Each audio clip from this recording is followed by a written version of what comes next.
It's Friday, and Fridays are always exciting. Good morning and welcome to the AM show. My name is Sweetie Abochi, and I do this with Benjamin Akakpo. On this special Friday edition, I don't know why I'm saying it's Friday, but we are going to serve you a cocktail of conversations and news and analysis that matter to you.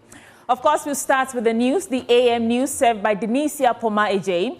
And then we'll get into a news review segment. Kofi Apalu, the leader of the Liberal Party of Ghana, and Nanaya Sapong, political assistant to Alan Tremanting, and Remy Edmondson, the National Secretary of the PPP, will be joining us to get into the news review segment. We will serve you AM Sports right after that. Muftar Nabil Abdullahi will bring you that. And then Benjamin Akakpo serves you his blunt thoughts. I'm always eager to hear what he has to serve us on Fridays. Now, after that this morning, we will engage Daniel Domelevo, former Auditor General, on a myriad of issues that confront our fight against corruption. You don't want to miss that. And then we'll bring you AM Business. Yesterday, we said we'll bring you AM Business, but, time. So we'll bring you AM Business this morning. James Eshen is on that beat, and he'll be telling us how Ghana is working to increase the cocoa yield. So please, join us with the comments and your thoughts. It's Friday. Let's keep it exciting and riveting. My name is Sweetie Abochi, but starting with Denisia Poma-Ejei serves you AM News. Stay tuned.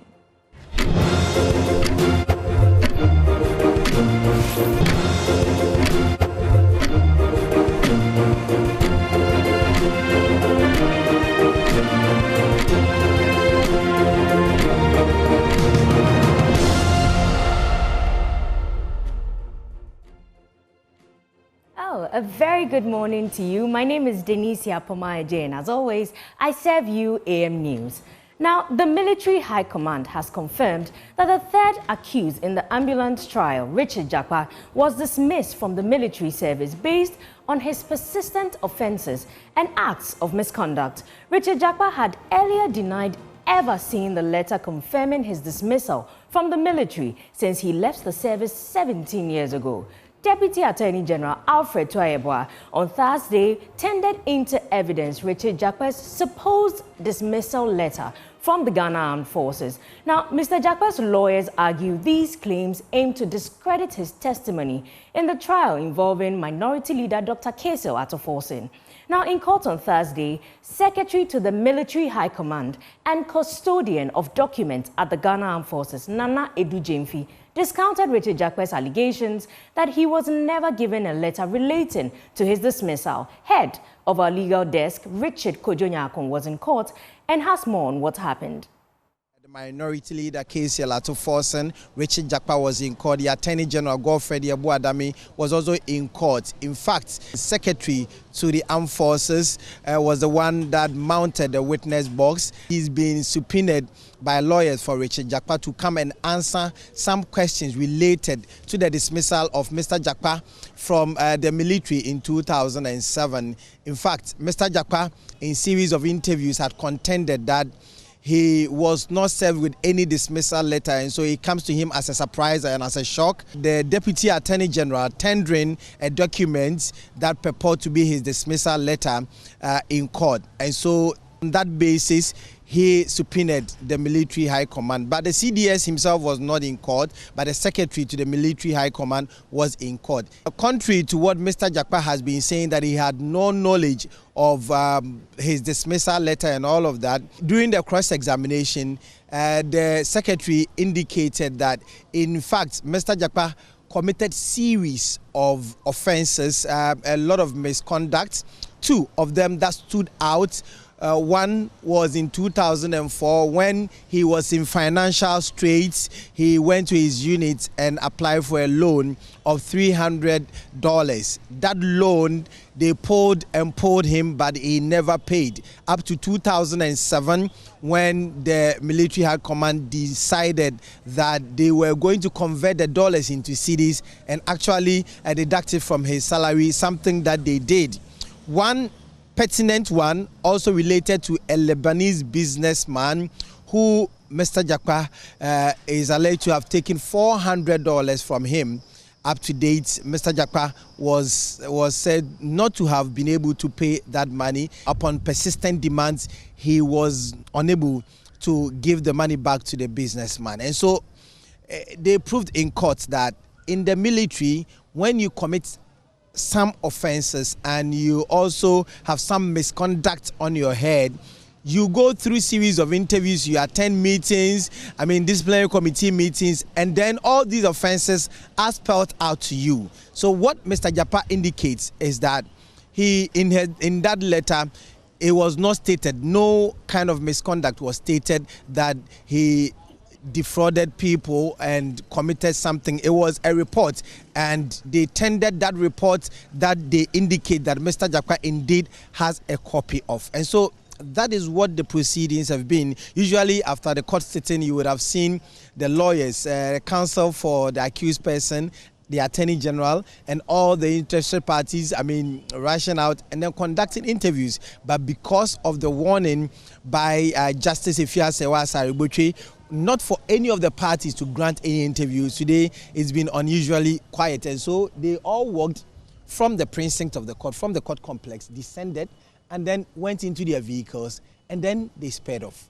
From the court complex, my name is Richard Kwejo Nyakun for Joy News.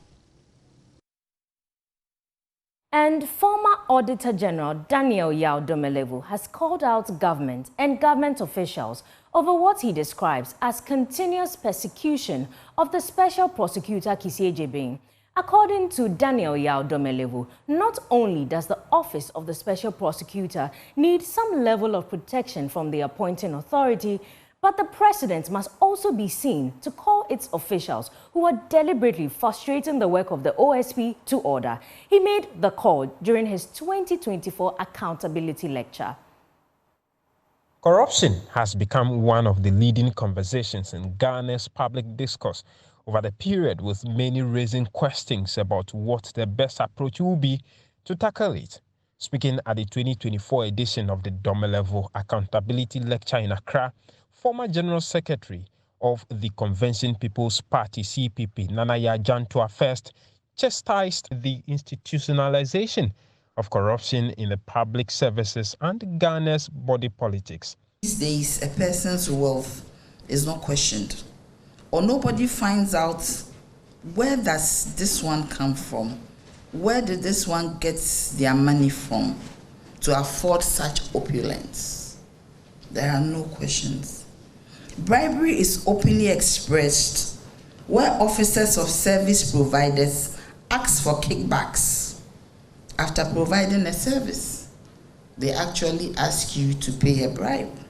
Picking on the challenges faced by anti-corruption agencies in their fight against corruption, former Auditor General Daniel Yao Domelevo said the President must shield the OSP from attacks from his appointees.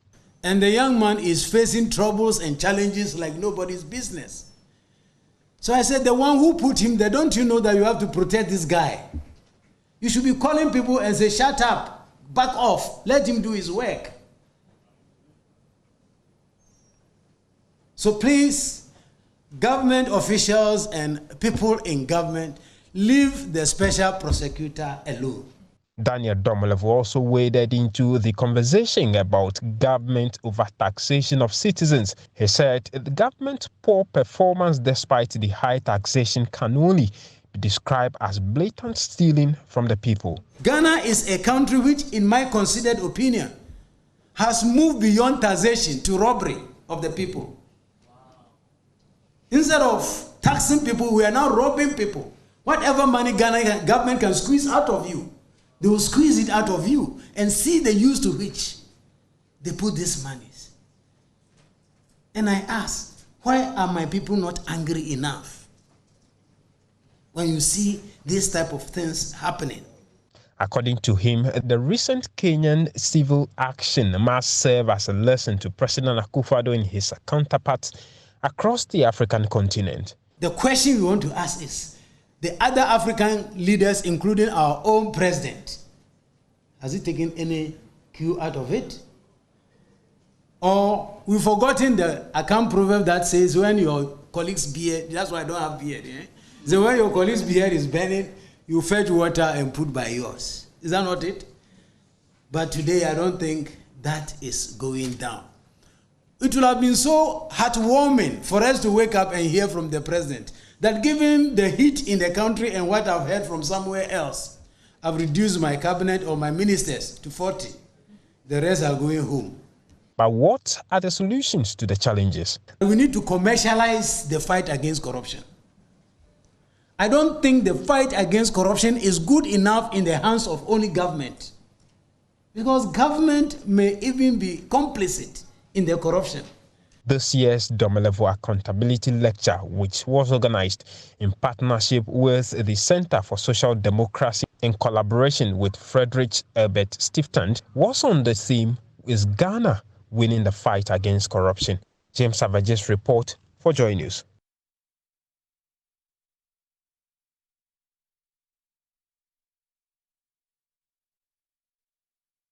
Well, later on the show, we'll be joined by Mr. Daniel Domelevo to speak on corruption and corruption-related issues later on the show, so stay tuned. Now let's go to Parliament. Up to 6 ministers of state have incurred the wrath of the minority after they failed to appear before Parliament to answer questions. Now, the ministers for Interior, Local Government and Lands were programmed to answer questions on alleged illegal recruitment into the security agencies and private takeovers of state lands, but were absent, with the majority leadership explaining they were at a cabinet retreat. But Ibrahim Mutala Muhammad, in whose name a number of those questions stood, insisted that the ministers just did not take Parliament seriously. An urgent question, it ceases to be urgent any longer. This is the second week. And I've seen that many colleagues of mine also filed urgent questions. And these are the excuses they are given to us. For me, it makes the argument stronger that we need to be working towards insulating the legislative arm from the grip of the executive arm. Because some of the ministers are also members of Parliament. So in performing this duality of responsibility, which one do they take important? So, leader, that reason is untenable. And I think that this should be the last time we should experience that, at least in this Parliament. It simply doesn't make sense. They have deputies, and I shudder to think that the deputies are not attending the same program, when they are well aware that there are questions they are supposed to answer. Look, since Tuesday, we have these urgent questions on the other paper since Tuesday, and we've never had the opportunity to ask. So if someone's death was to be prevented as a result of the questions we asked, by now the person would have been buried and the funeral announcement and performance would have been done. I don't think that this is a very tangible excuse to give. They need to take this house serious. And Information Minister Fatima Abubakar has urged state institutions to persevere for success while adapting to adversity to help the country overcome its economic hardship. Speaking at the commissioning of the Ghana Publishing Company Limited office in Kumasi, the minister emphasized the critical role played by state institutions in navigating the nation through its economic struggles due to the COVID-19 pandemic. Now, acknowledging progress made by the Ghana Publishing Company, she encouraged other state institutions to strive for success. There's more in this report. Let's do well to let the ministers respond to Parliament. It's very, very important. And I'm making this appeal to the reps, especially the government reps.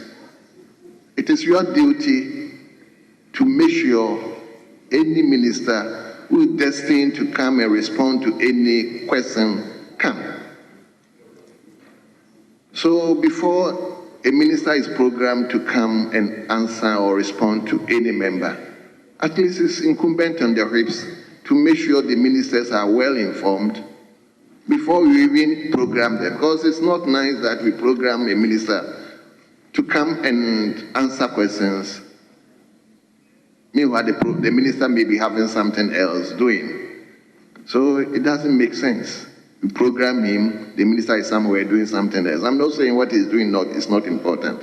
But once we program the minister, there should be that correlation that the minister will surely make time to come and respond to members. Other than that, it's a bit problematic.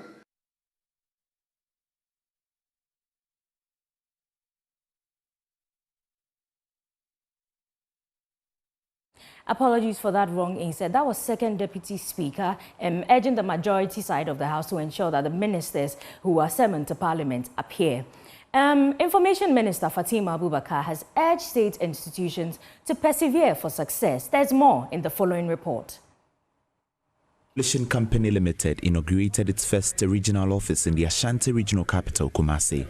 This event marked a pivotal moment in the company's history, underscoring its commitment to decentralizing its operations and enhancing accessibility to essential publishing services across the nation. Speaking at the event, Minister for Information Fatima Abubakar encouraged state institutions to learn from the progress made by the GPCL. This remarkable turnaround is a testament to the prudent and efficient management that characterizes His Excellency Nana Addo Dankwa Akufo-Addo's administration. Under his visionary leadership, we have witnessed the transformation of a once struggling institution into a thriving entity, setting a shining example for other state institutions to emulate. This transformation did not happen overnight. It is the result of meticulous planning, effective policy implementation, and the relentless pursuit of excellence. The minister highlighted GPCL's recent success, noting its consistent profitability over the last 2 years.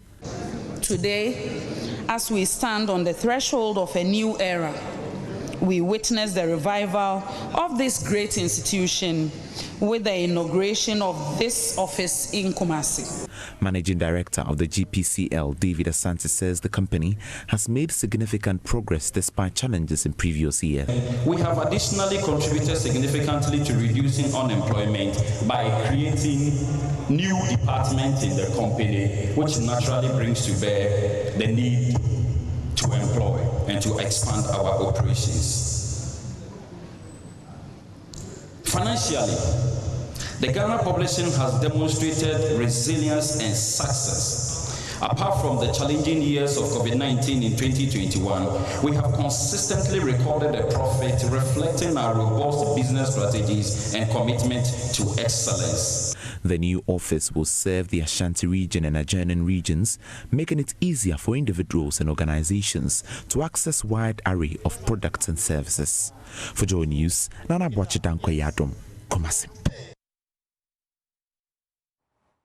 And the United Nations is urging the world to reflect on the need for human values and qualities which could help eliminate poverty and discrimination across the world. Celebrating South Africa's anti-apartheid freedom fighter Nelson Mandela today, the UN says the current inequality in the world as a result of the human choices, a situation which could be resolved if the world emulates the legacy of Nelson Mandela. As the world celebrates the African icon this week, Joy News' Blessed Sugar went back to the Robben Island prison where Nelson Mandela was incarcerated for more than 15 years. At the United Nations headquarters in New York this year, the legacy of Nelson Mandela is being celebrated once more.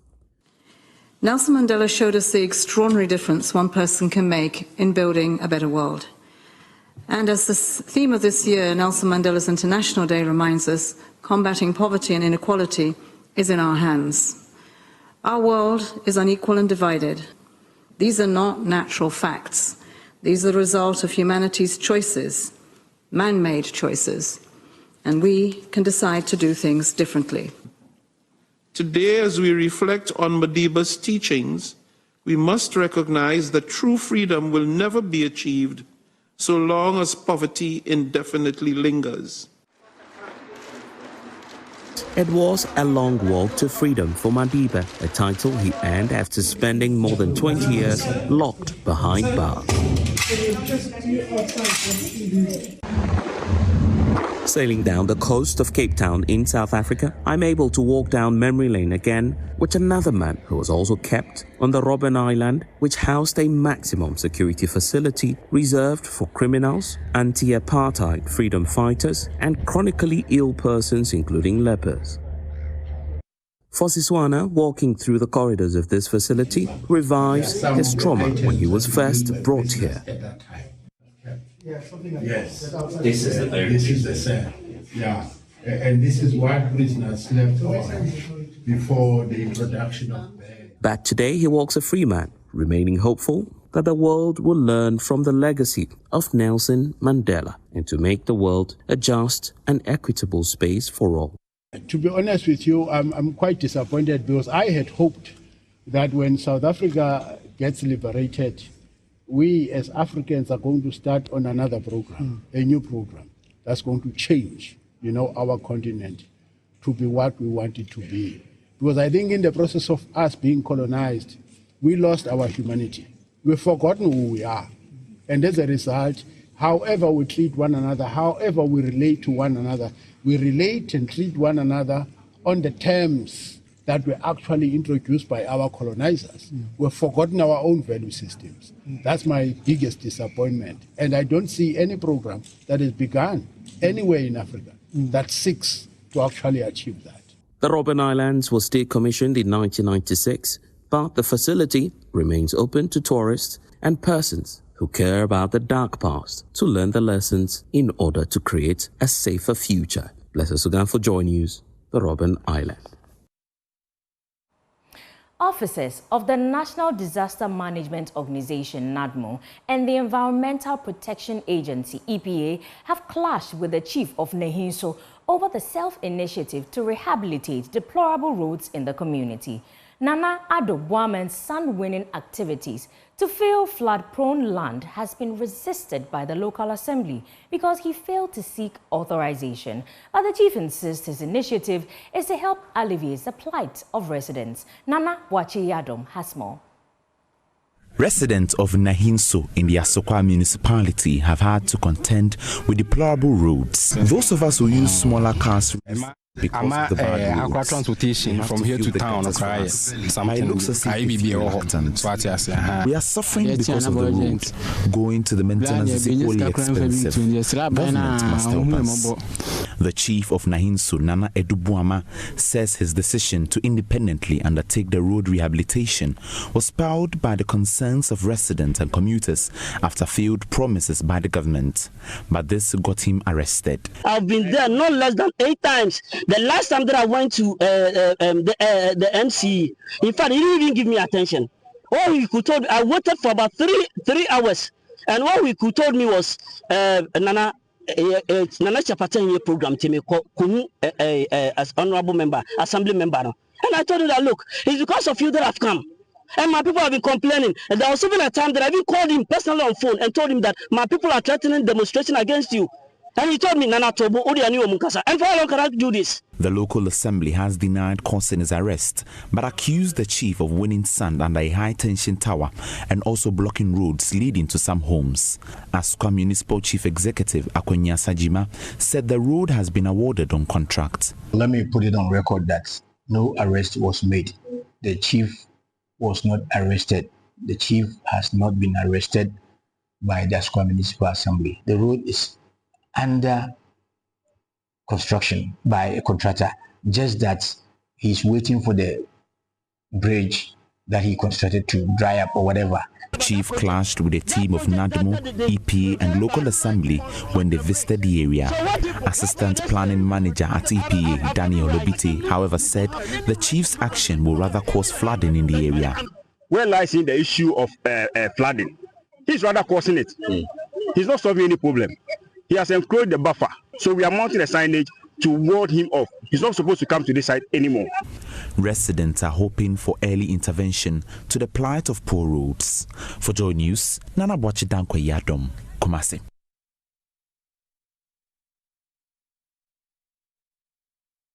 Well, it's now time for our business updates, and Sweetie Abochi will do us the honors. Let's do some business stories now. Denicia, thank you for bringing us AM News. Starting with Chief Executive Officer of Dalex Finance, Joe Jackson, has welcomed new strategies mapped up by the government to help put Cocoa Board on a strong financial footing before the end of this month. Key among the strategies include the freezing of financing of cocoa, roads and fertilizer. Speaking in an interview with Joy Business, Joe Jackson stated that the move will put Cocoa Board back on a sustainable path. The way it's been described. Okay. Cocoa Board was on a path to destruction. Cocoa Board was on a path to hate. There's no doubt about that. Look at the number of employees that were recruited. How productive is that organization? And remember that Cocoa Board, in fact, from time immemorial, Cocoa Board was even under the Ministry of Finance because of its own peculiar role. In the last few years, Cocoa Board has been put under Ministry of Agric. No attention paid to it, mismanaged. No, the people of Ghana deserve better. The people of Ghana need Cocoa Board to work better. Our country was built on cocoa. In fact, even if we had, in the midst of all these ministers, even if I had a minister for cocoa affairs, I would rather deal with it rather than some of the ministries that we have. The Ghana Private Road Transport Union, that is GPRTU, has clarified that it has not made any decisions regarding a potential increase in transport fares. This announcement is to quell recent rumors and speculations suggesting that the union would be raising transport fares following a decision by Concerned Drivers Association to increase theirs by 15% effective July 22nd. Now, according to the union, despite the recent surge in fuel prices, it has decided to keep transport fares unchanged whilst it continues to engage all relevant stakeholders to determine the appropriate fares that will not be detrimental to the public. Samuel Amwa is a Deputy National PRO of GPRTU. What is happening is that GPRTU has not come out with any transport fare increment yet. And then the reason being that, you see, before we come out with the price or transport fare increment, we have some certain component that we used to consider before we also think of increasing transport fares. Those components are the spare parts, the lubricant, the taxes, and the petroleum product. Yes, we agreed that petroleum product has gone a bit high.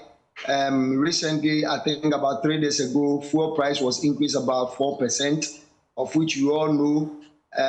Spare parts has gone high a bit. The lubricant, battery, and other component that we used to run our business, they've gone a bit high. But it has not gotten to the margin that we'll use before we think of increasing our transport fares. And now let's go for some updates from the currency market.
And that does it for business updates on the AM News. But Denise will be telling us who's coming for news review. Denise? Well, we have Kofi Akpalu, leader of Liberal Party of Ghana, Nana Sapon, he's political assistant to Alan Tremantin, and Remy Edmondson, he's a national secretary of PPP. Sweetie, what are you doing this weekend? Oh boy, I'm working, Denise. Oh, I feel sorry for you. Well, I'll be sleeping. While you're working, I'll be sleeping. Yeah. Oh, so sorry. Well, that's it for AM News. My name is Denise Yapoma from Sweetie, and I have a lovely weekend.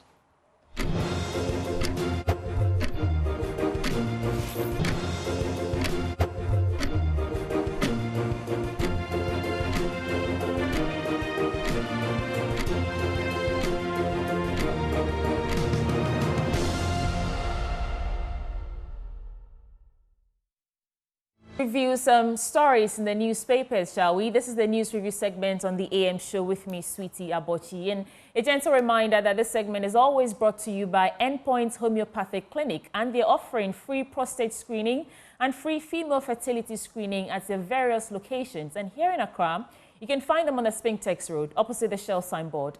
In Kumasi, Kronuma Buenya, behind the Angel Educational Complex. In Takrade, Anaji Estate. In Tema, Community 22. In Techiman Hanswa, in Isiama, in Zima. And here are their call lines, 0244-867-068 or 0274-234-321. Endpoint Homeopathic Clinic, the end to chronic disease.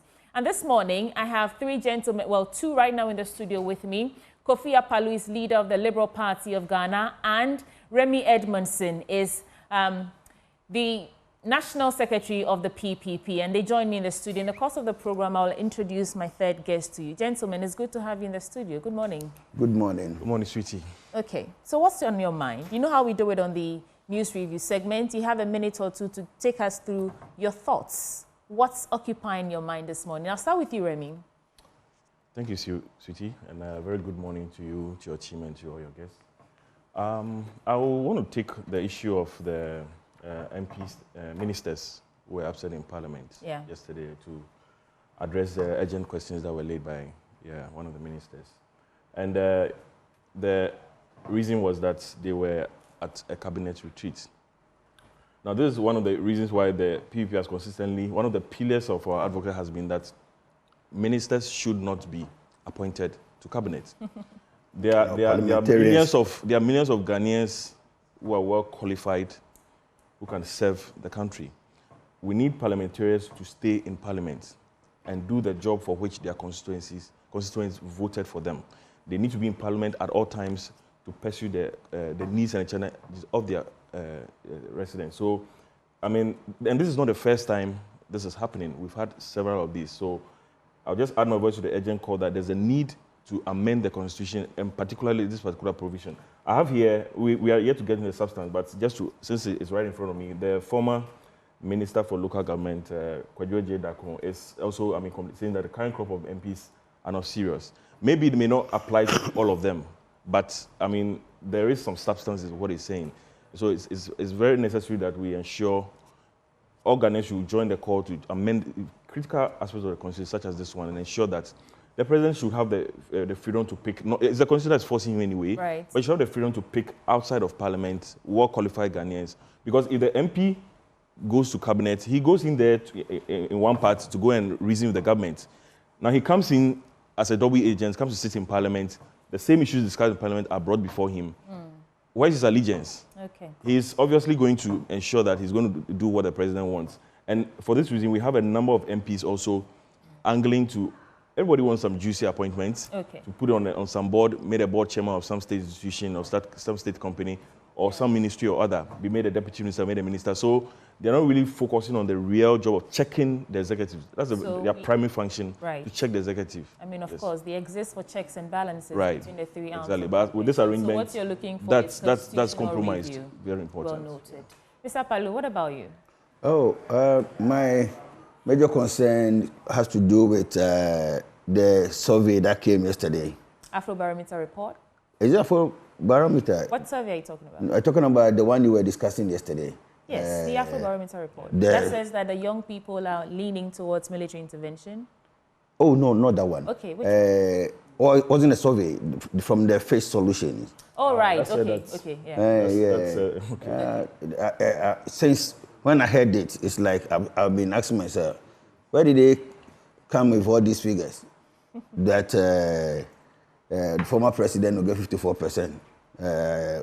In fact, it's one of the misleading facts that when I heard it yesterday, I was like, maybe this guy spoke to some 3 or 4 people in town, and then those guys mentioned that, NDC. It's not true. I don't want anybody to rely. What survey have you done to counter the evidence that they... Because the survey, any survey that will put anybody above 50%, the person doesn't know what he's talking about. Because this election is not going to be business as usual. There's no way anybody can cross 50% in this coming election. Because this election, LPG, for instance, we are in it, and we are seriously in it, and we know we are going to win a lot of votes across the country. It's not going to be business as usual where you'll be having every polling station. Then they say, oh, all the other parties, 1, 0, 1, 0. No, those things will not happen in this election. Because majority of Ghanaians are fed up with these two parties. If you go down to the people and you listen carefully, you hear that majority have made their mind. They are not even going to vote. So here's my take. They conducted a survey and they've put out the results that they gathered. Yeah. And we have, what, 5 months to elections? Yeah, 4 months. 4 months to elections. Yeah. There's still time for people's minds to be changed. Yeah. They're really putting in the work to change these minds. But what I'm just trying to say, you cannot discredit the work that they have done. This is their report based on the survey that they did. Unless you have also conducted another survey. Yes, I have. We have a conversation about, you know, what they're saying is not right. No, I have. Okay. I have done my own So show survey. us. Where's the report from the survey? The report is what I'm giving you this morning. What, some armchair research about the number of people who are lining because with LPG? because a lot of Ghanaians. Okay. You yourself, you are one of them. That you have made your mind that you are not happy. Oh my God, and I didn't know. But let's get because into every morning, every morning I listen to you and my brother, what is his name? Benjamin. Benjamin. And I can see. We speak to the issues. No, every day it's like you're not happy. So I listen to you every morning. Okay. I don't miss listening to you. Okay. I'm glad to know that you listen to us. Every morning. To the newspapers. Okay. But I'm very happy. Yes. Yeah. So I'll start with the Daily Graphic newspaper. On the front page, Agenda 111 to create 60,000 jobs, according to the President, Nana Akufo-Addo. 5 regional airports not commercially viable. That is according to the Auditor General.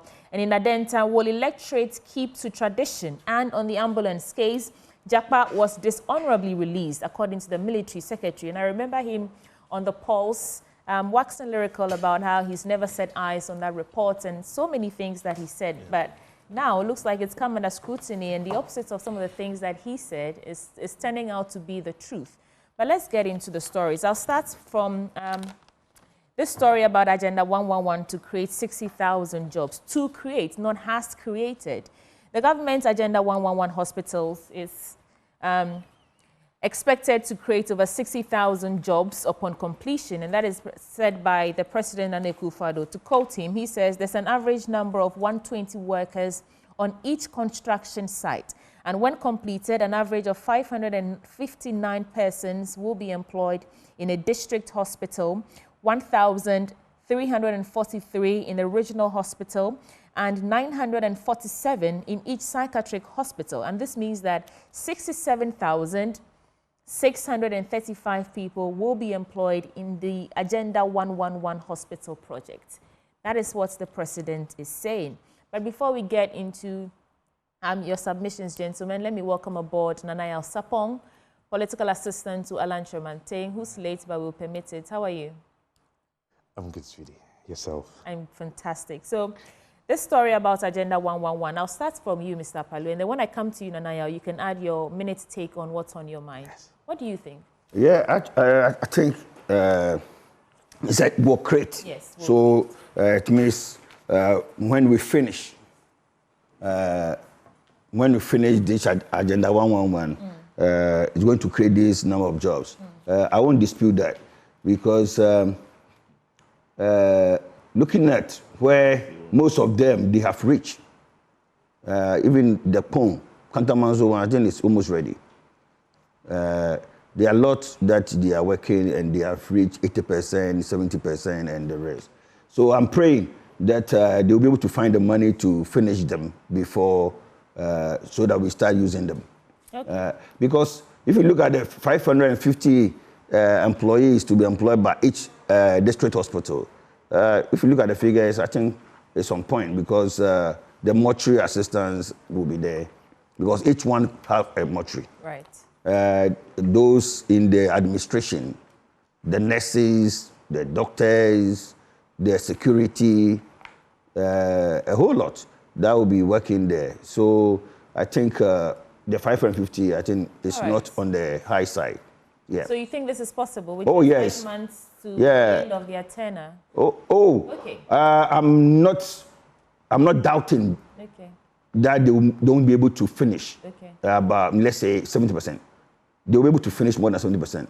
Which Because reminds me, I want to find out what's showing on their performance tracker. But I mean, I'll do that later. Yeah.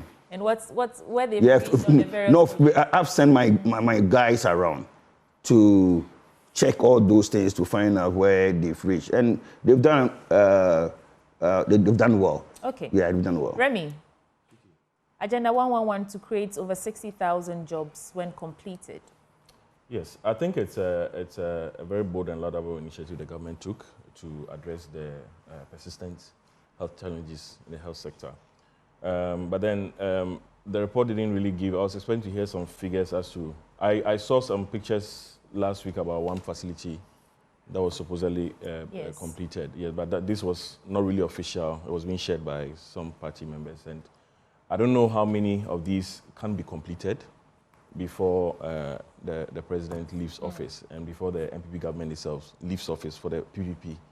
I think you're talking about the 120-bed Setre Kumewu District Hospital, right? So anyway, it's good, but my concern also is that the government needs to also work harder to address some of the challenges. I mean, whilst putting up infrastructure, bringing in new facilities into the system, let's also look at fixing the existing challenges. We still have very, poor emergency response systems across our health facilities. And today, if any of us, should have some issue and has to be rushed to if it's not a private hospital, you can't afford a private hospital, you have to go to a public hospital. Okay. You have no guarantee that you're going to even get a bed, and the trauma that family members face having to take patients there is really not pleasant.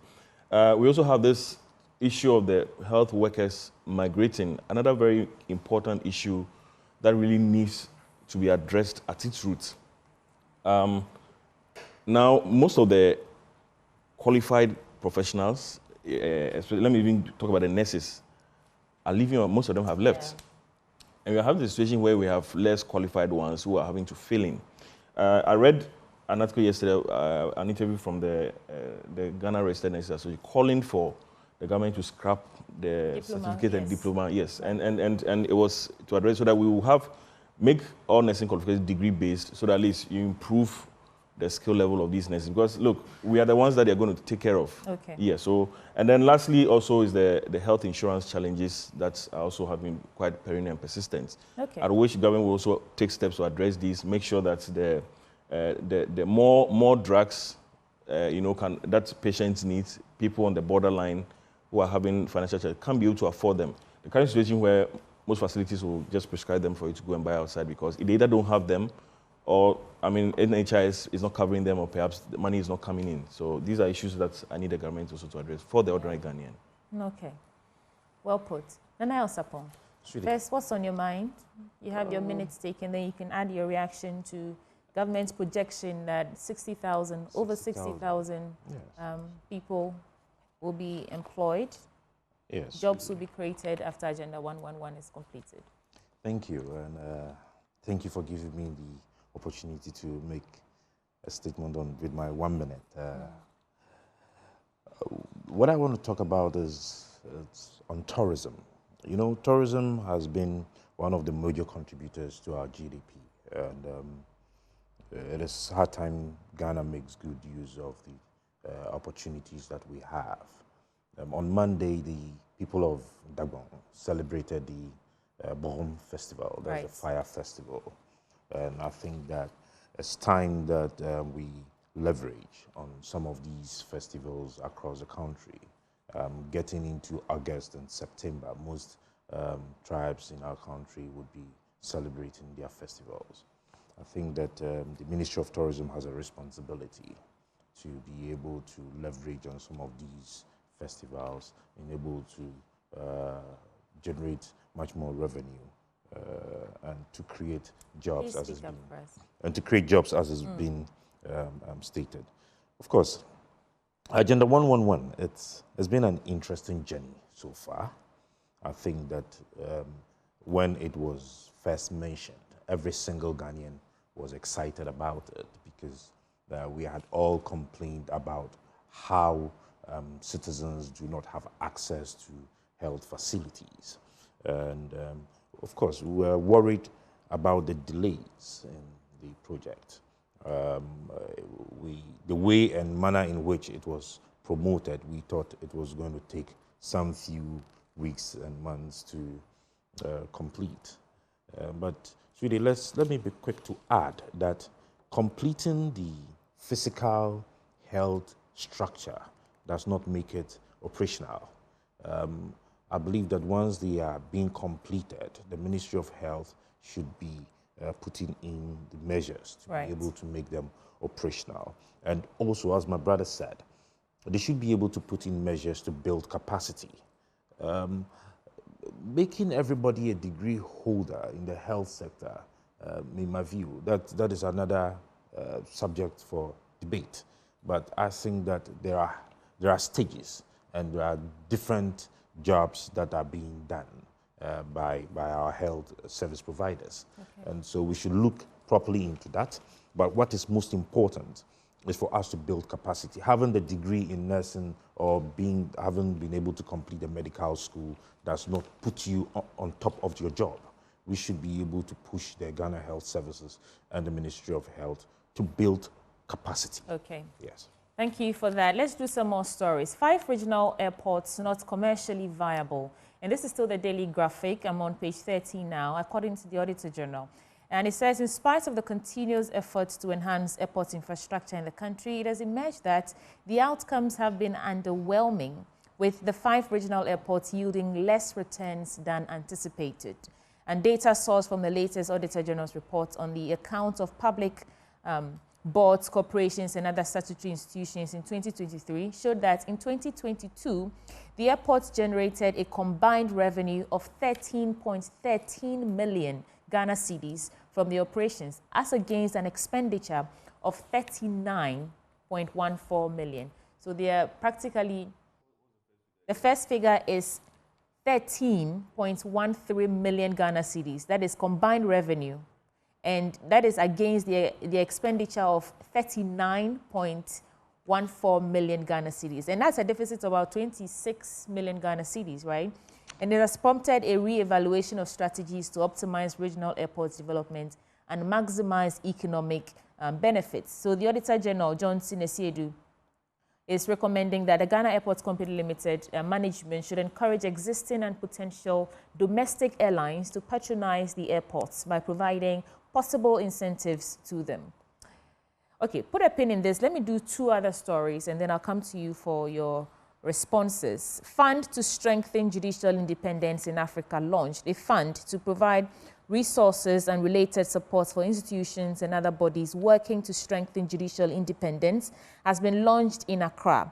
The Africa Judicial Independence Fund aims to enable the judiciary on the continent to uphold the principle of fairness in the delivery of justice. And this initiative, or the manager of this initiative, Saeed Salahuddin, said the initiative marked a significant milestone in the collective efforts to uphold and strengthen judicial service in Africa. There was another story here that caught my attention, and it's a political think tank. It's asking, is rigging elections in Ghana possible? The position of, that's by EC Communications Department, the position of the Electoral Commission of Ghana has always been that the elections are determined at the polling station. Over the years, the electoral system and processes have been improved and enhanced. Every stakeholder familiar with Ghana's electoral system understands that given the level of transparency and active participation of all stakeholders, especially the political parties, at each stage of the electoral process, it is practically impossible to rig elections in Ghana for one party or the other. I'm sure you have a lot to say on that. And I also know that Jean Mensah is set to address Parliament later today on activities leading up to election 2024. Let me add one last story. I'll do this story on health. KNUST supports Hill Cath project. And I understand the estimated time of completion has been extended. Let's do that story. The provost of the College of Health of Sciences of the Kwame Nkrumah University of Science and Technology, Professor Christian Ejari, has appealed to the general public to assist the management of Komfo Teaching Hospital to give the facility a facelift. He urged the public to support the Heal Komfo project as it was a worthy cause. He said it was important that the public supported the project to give the tertiary facility a facelift befitting the status. And Professor Ejari was making this appeal when he presented 3 checks amounting to 125,000 Ghana cedis to support the Heal Cath project. And that's on behalf of KNUST, College of Health. Yeah, that's that. So those 3 stories for your quick reflections. I'll start with you, Mr. Palu. You see, can't. No, can rig election. Let me do this. Let me just do this. I'll go around and take a yes or no from all 3 of you. Is it possible? They're saying it's not possible. Do you think it's possible to rig elections in Ghana? Is it a yes or no for you? The answer. Then I'll come back to you. The answer. Yeah. The answer is no. No. Good. Remy, is it possible to rig elections in Ghana? It is possible. It's possible. It's been Nana happening. Elsapon. Absolutely yes. So two yeses, one no. Let's start with a no then. Okay. The reason why you can't is that MPP, NDC are all vigilant at the polling station. There is no way. There is no way MPP. Why is that funny? Yes. No, don't mind them. There's no way MPP will sit down at the polling station and allow NDC to do whatever they want. Likewise. Now, these other small parties, they don't have. They don't have. You fall in that category. No, I don't fall now. But the LPG is also a small party. No. Comparatively, At the moment, I don't fall there. I don't fall into that bracket. Just a mirage. Go on. Just a mirage. So, at the moment, I don't fall into that bracket. Where do you fall then? Are you a major political party in the country? I would say I'm almost to the level of MPP and NDC. Wow. Yes. That's ambitious. Yes. But I'm almost there. Go ahead. Yeah, LPG is almost there, and we'll get there soon. I won't lie to you, unless you go and do your own studies downstairs. Now, it's not possible. Even the EC will not even think of that, to do that in the first place. The EC will not. When you go to the polling station, you have what you call the pink sheet, and that pink sheet, we start filling the pink sheet even before we issue a ballot paper to the first person to go and cast. So if you train your people very well, they know what to do with the pink sheet. It's all about the kind of people you are sending to the polling station. You don't send macho men to polling station. We send people who are level-headed to polling station. You have to teach them to understand what they are going there to do in the first place. Secondly, after the ballot have been cast, before they pour the ballot papers on the before they count the vote. They count them. Yeah. You have to fill part of the form. We're familiar with the electoral process. Yes, some people may not. Okay. I know you are genius. Now, after they counted the ballot, they have to also fill the form. Yes. When they are filling the form, that is where you have to be there to make sure right things are done on the pink sheet. Because instead of 300, somebody can give you 30. Mr. Palu, let me just put some things in perspective. I don't think that rigging elections only happen at the polling stations. Some of the concerns that the NDC have been raising, the beginning of this year up till now, is that some of the activities leading up to election 2024, like missing BVRs, right. Like attempting to abolish indelible ink, there's so many issues that they keep highlighting, which if you really want to rig an election, that's where it starts from. No. It doesn't only happen at the polling station. No. All those things. The processes you're outlining that's not. Yeah, you see, they are all gimmicks. Because the political parties are active there at the polling station, so it's impossible to rig an election. Give me more than that. No, those DVB, BVD, whatever they are talking about, they are all gimmicks. Really? It has nothing. It can't do anything. It can't change anything. Hold on for me. You see, because before you can cast your vote, your biometrics have been taken already. And you know, where you are not registered to vote, you can't vote there. I myself went out during I think it was either the district level election or the NPP primaries. Yeah. And there were instances where the machines were not working. There was a peculiar case of twins, and one person's thumbprints was taken, recorded. The other person's was rejected. Yeah, because couldn't record. So these are just some challenges. Meaning that person was not registered to vote there. No, she was. So, I'm a witness. No, you have to was pick. Registered. Her documents was there.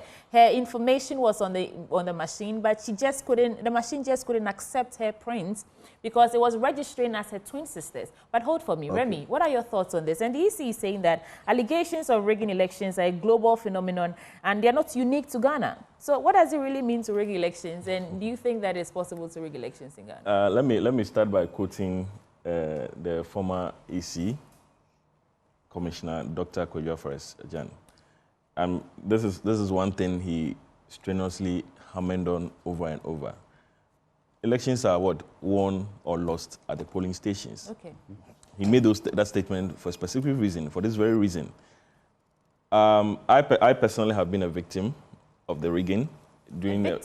Yes, I mean when I've contested the district assembly elections a couple of times in my area, and you don't, for us in the minority parties, we don't always have the resources to deploy polling agents all over the polling stations. So what happens is that if you are not present, they'll just collude and then give your votes to the other parties. This is a fact. This happens. I mean, some of the people actually later came forward to confess, and that's why I can say this. Now, again, after the 2020 elections, I happened to represent my party, the PPP, in the strong room. Mm. We had occasion to send back a couple of results that came in from some of the regions because there were some errors. Some of the figures didn't tally up. You understand? So, assuming, and mind you, these had gone through the processes and then came in to the national level. Right. Assuming we hadn't been vigilant and observed these things, they would have gone through, and then they would have given undue advantage to. So you agree with Mr. Palu then that elections are rigged at the polling stations? Yes. Okay. Yes. I thought he was saying that they cannot be rigged, but if so, it happens at the polling station because of the vigilance of both parties or yes, the parties involved, then that's they correct. cannot be rigged. But then again, let me now also go on to the referee in the game, the Electoral Commission here. Yes, I also agree with the fact that, not an assertion, the fact that some of their conduct is giving rise to a lot of mistrust for them, for their activities, their rhetoric. Some of the processes they undertake are also quite opaque and not as transparent as they would want us to believe. An example in point is the last IPAC meeting, right, where we were called to let us know about the upcoming transfer and then also the proxy transfers and all of that, and then also the special voting for security services and others. And then I remember they were questioning about a meeting they had with the GJA, and they indicated, yes, GJA had expressed their wish. Guess what? That very evening, around 8 p.m., we received a letter. It was on the 1st of July. It was a Sunday, I think. It was yes. We met on Monday, the 1st of July. And then that evening, we then received a communication from the EC that the GAJ had met the GJA and then had, they were also going to be allowed to undertake this. But you never disclosed this at the meeting. You were asked. You know what's interesting? I was actually there in that meeting. Okay. There was a time, the details are a bit lost on me, but the EC met, I think, journalists, some people in the press.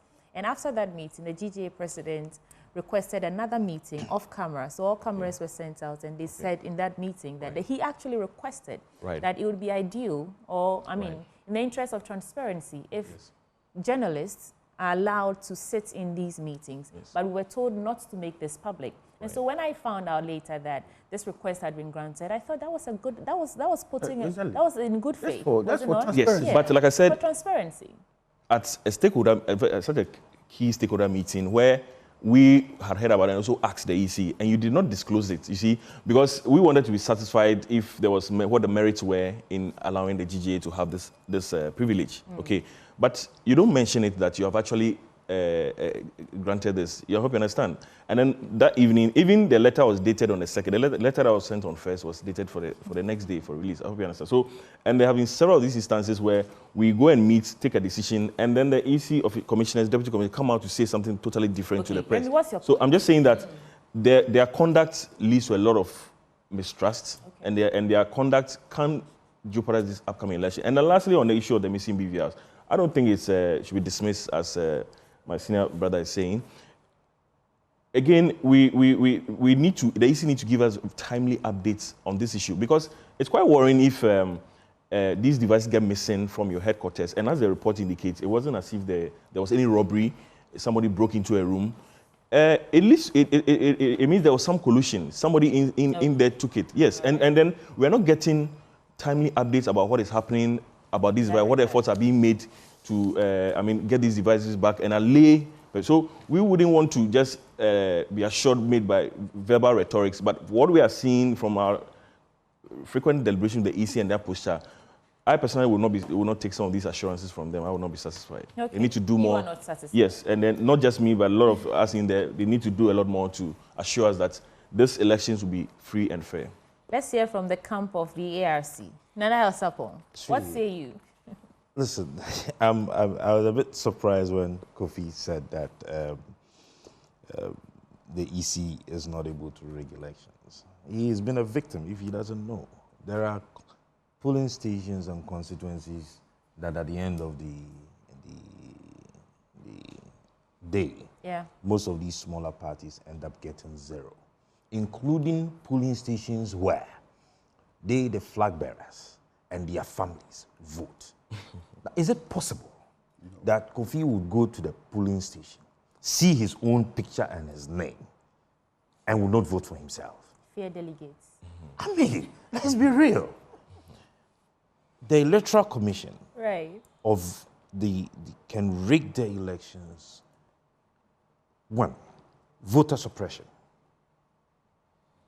Now there is a case in Hohoi. They've been dragging the case. Yeah, the MP. Yeah. Now this is a case of manipulating electoral boundaries. Right. And this is a pure example how the EC can rig an election. Okay. Now, there is another case of electoral fraud where the ballot accountant, we have what we call the ballot accountant. That was what led to the Mr. Pink Sheet issue in court. Okay. And these are real. The EC has control over data. Now, was it strange to us when Madam Charlotte, complained that the EC's data is hanging in the air, that is not able to get to the Electoral Commission's strong room? And they accused the then NPP. NDC also did same. So let's be real with Ghanaians. What the EC should tell us is how they will be working to be more transparent. They will be addressing Parliament today, so it's not just about the all talk. that will come up. It's about making Ghanaians aware of the practical steps that they would put in place to avert the situations we have had in the previous elections. And also to recognize the fact that everybody in this country, every political organization in this country is a key stakeholder and should be acknowledged as such. Okay, Nanayo. And then we move on. But to say that they cannot rig the election, no, she can. Let's move on. We are all monitoring closely, and I think they are doing the best that they can. Sometimes they can even decide to disqualify somebody. Have you been disqualified before? I want to talk about the airports. 10 seconds. Yeah, let's deal with the airports. 10 seconds. 10 seconds. I want to correct some impression that Charlotte said made some statement. You said they hijacked the system. Oh, of course. I mean, this is public. See, this is not electronic voting. Have it in mind. This is manual voting. Ghana, we don't do electronic voting. No. They transmit the results.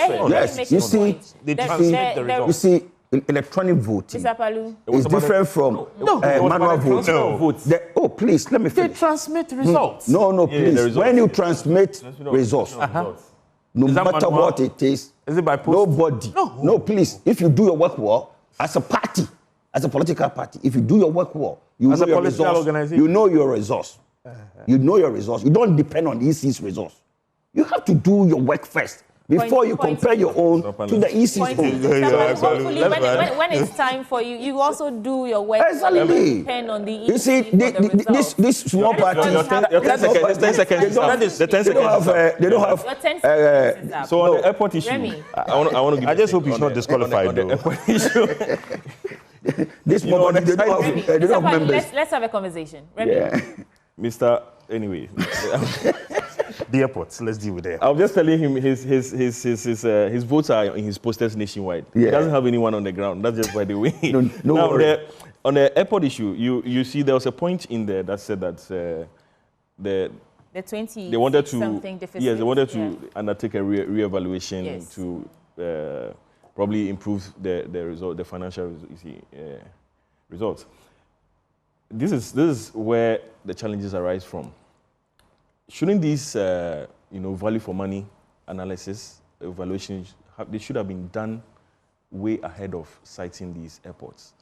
So often we have the situation where infrastructure and some development agenda is undertaken for political expediency. So the people in a particular area clamor for certain infrastructure or clamor for certain needs. Maybe that is not exactly what they need. I'll be very happy to see. I've not seen whatever reports which feasibility studies. Report. No, I'm talking about the feasibility studies which justify citing these airports. For example, the whole airport, as we know, is not really functioning anymore. Yes, so that we could have whether the indigents were actually consulted to find out if it was airports that they wanted, or they wanted something. Is it up to the indigents? Yes, but you are in the interest of developing. I understand that, but we do not need airports. Various. Who are the people who are most likely to go to the place? Is the indigents, and maybe people may be going there for business or some other purpose. Is it possible for indigents to reject an airport? Yeah. I'm just saying would that actually ease their. That's what I'm saying. That was there any stakeholder? I'm saying this because this is not only about airports. It's about other facilities that we sink money into, become wireless fund, and are now being used. People sometimes, it's possible that if you ask them, you see, I've done a bit of engagement at the local level, at the district assembly level, and we have a lot of this happening where the assemblies go ahead to undertake projects that the people don't really need. They are actually pressing needs that they would have wished if they were involved in the decision-making process, the stakeholder consultation process. If this had been done, I do not think we would have the situation where we've sunk money into airports. And you see, ask yourself, how many people, if you're, for example, how many people can afford to fly Remy, we over have there? To do other you understand? Yeah. Yeah. So your point is made. Yeah. Lastly, let's look at developing our transportation infrastructure. There are roads, there are rails and waterways that we should look at. I think that the airports are important. It's hard time that Ghana begins to look at a PPP in our airport infrastructure. All right.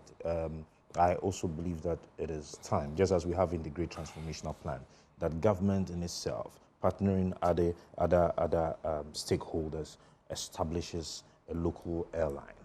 And once we are able to do that, I think we would be able to increase the air traffic domestically.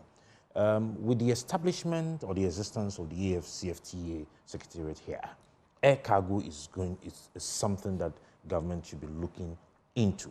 Right. And once we are able to increase these air traffics and other stuff, I think that the airports will become busy. And once they are busy, revenue begins dropping. If we're going to leave these islands, these airports ideal. If you go to Terminal 2, right? Now, after 9 p.m. or so, it's empty. Yeah. All right. Are we able to do something about it? Because that's why they're appealing to local flights. To patronize these airports. People would patronize airlines. People would patronize these airports when they are affordable. All right. Now, if government makes that business more lucrative and attractive, all right. Are we able? You see, if you go to the developed jurisdictions, the United States and other places, airports are privatized. Okay, Nanaya, and we have so to, let's get into your paper. You have the Daily Guide newspaper. No, yeah. I've not said anything about it. We'll come back. I'll come back to you. Oh, would you build an airport? So I have the Daily Guide newspaper. It says the front page is Ekwapim Benkum Division endorses the NPP. We have the NDC Women's Organizer Chase chairman over Ashawo comment. Ghana Publishing expands to Kumasi, MD drives innovation.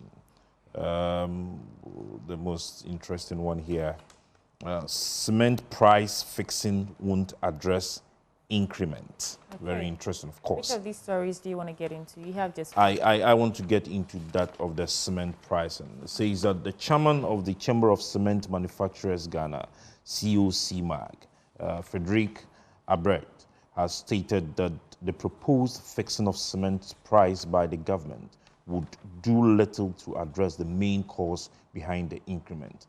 According to him, about 80% of local production costs linked to cement manufacturing are related to the local currency exchange rate. Of course, I tend to side with him. Okay. All right. We are not able to control these prices because these manufacturers depend on the exchange rate to be able to import the materials that they use in manufacturing the cement. If you are not able to fix the fundamentals, you are not able to fix the prices. What are the fundamentals? The fundamentals are that $1 to a cedi today is 16 Ghana cedis. What is the Ministry of Finance and the Bank of Ghana doing to fix this? What are the short-term measures? What are the long-term measures? It's more or less the Ministry of Finance is doing more of a propaganda PR. Okay, so they come out and they just want to tell Ghanaians what we want to hear. But the reality is when you go out there and it is the Abochi that is controlling the rate. You sit in your office, you put on the tie and the suit. At the end of the day, there are no practical solutions. All right, we just blow the hot air and we expect that the dollar rate, the exchange rate should be fixed. Okay. Who controls the forex? Please hold for me. Remy, so there's issue about cement pricing, but before you get into that, do your headline stories for me, your banner stories. Okay, so the Daily Searchlights, Kojo Ajaydako, I already mentioned, former Minister for Local Government, says the current crop of MPs are not serious and that the letters you use pose to punish those who absent themselves. At a forcing trial, Jakpa was released but not honorably witnessed. The MPA boss urges LPG marketing companies to embrace the cylinder recirculating model. And then a touch on the dengue fever, which the Ministry of Health. The dengue fever. Yeah. So you can do one story and then you add your reactions to the cement pricing. Yes, I have this story here in the center spread that Ghanaian private sector enthusiastic about electric vehicles, and that's coming from the Deputy Director of Policy Planning, Monetary Evaluation, the Ministry of Transport. Okay. In fact, I went through the LI that was recently the traffic LI. Yes, which was withdrawn now. Eventually after the public outcry. But I noticed that I was happy to note that there were some provisions that had been made for people, licensing and the usage of electric vehicles in their operation. Yeah.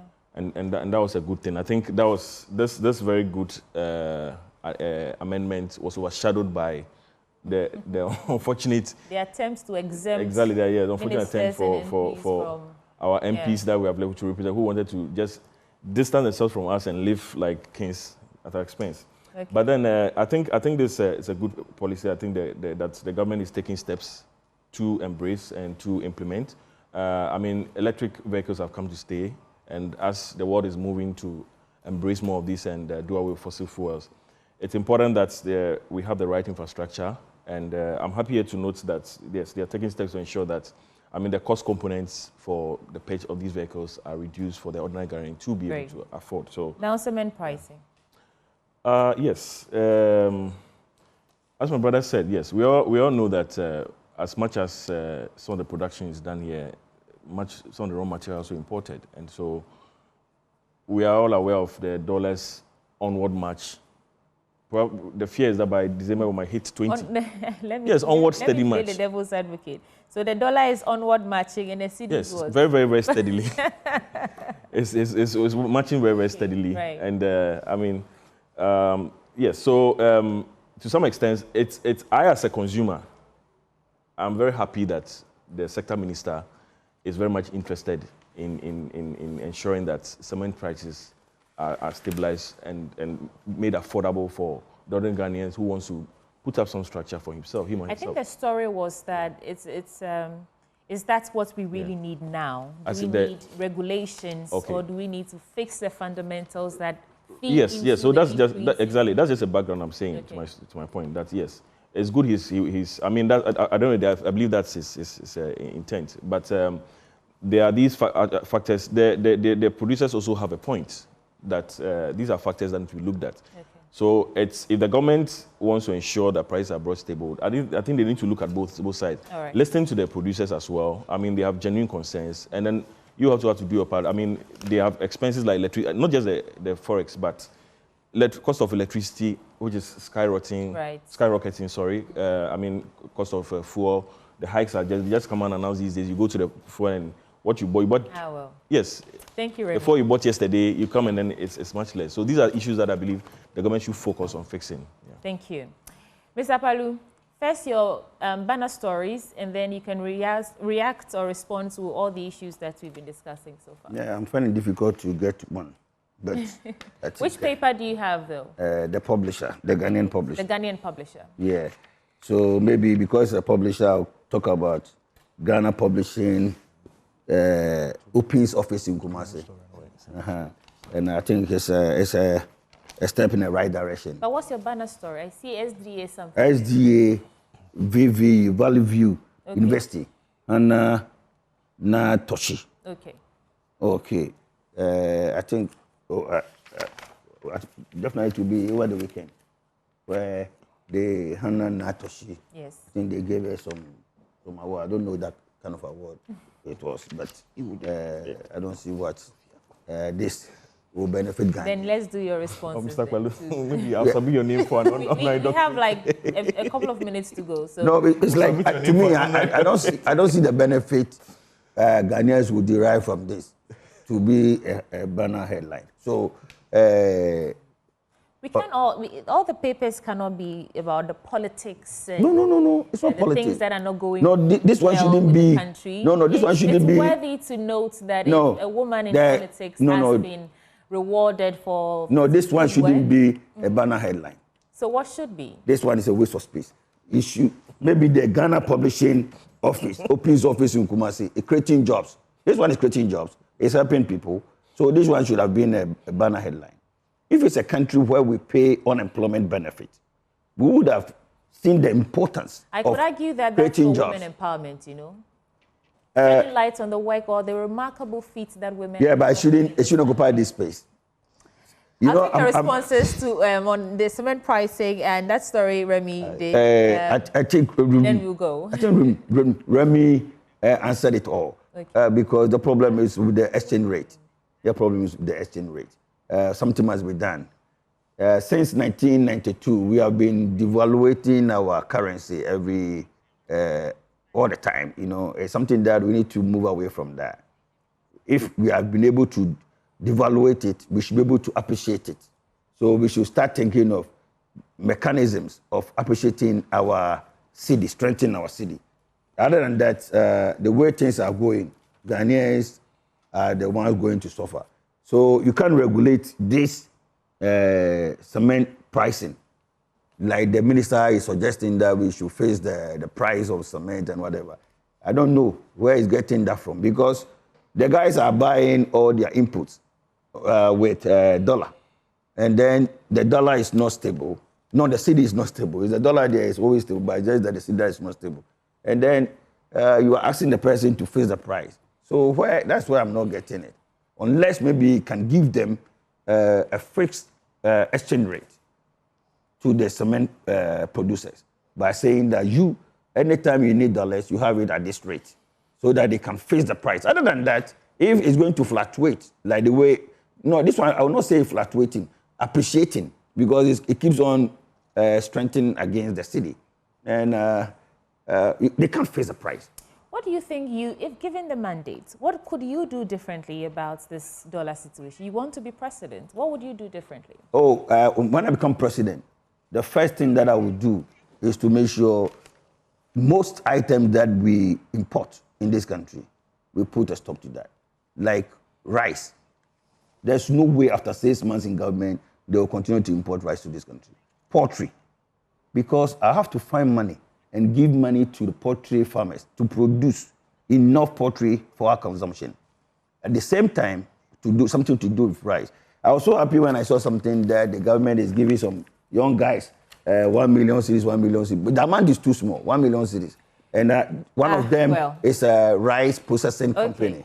Okay, Mr. Palu. I think the guy need about 100 million cedis to do that. We don't take ambitious projects. That's our problem. We try to do petty business. You don't think that the one is an ambitious project? To me, one district, one factory. No, the one district, one district, one factory. To me, the way it was done, you can't tell me that they're going to put factory in every district.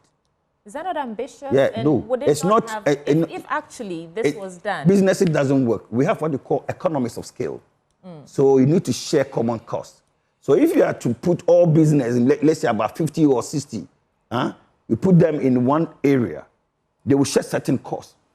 You understand? But if every district will have his own factory. But I'll give you 30 seconds. So this Nanaya guy is boss field. Please. So just 30 seconds, please. On the import substitution that Kofi Akpalu was talking about, I think in October 2022, Alan John Kojo Shamantin submitted to cabinet. He led a team of cabinet ministers to actually put together a document that would actually import substitution in this country. Of course, in pushing to industrialize this country, there is a need to actually look at that. Okay. Now, at the back of the electric cars, all right, see, when Alan was at the Ministry for Trade and Industry, he was able to come up with this automobile development policy that actually had helped the Ministry of Transport to actually also develop its policy on these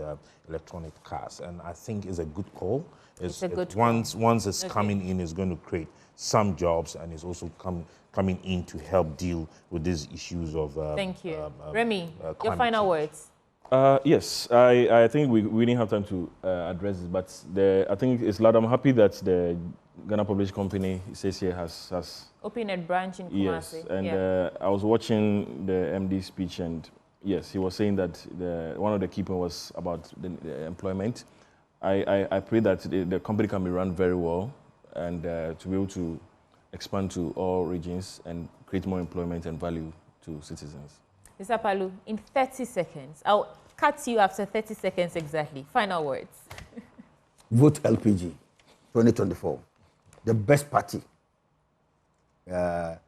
If you want the best, vote LPG and forget the rest. Thank you for making it brief and short.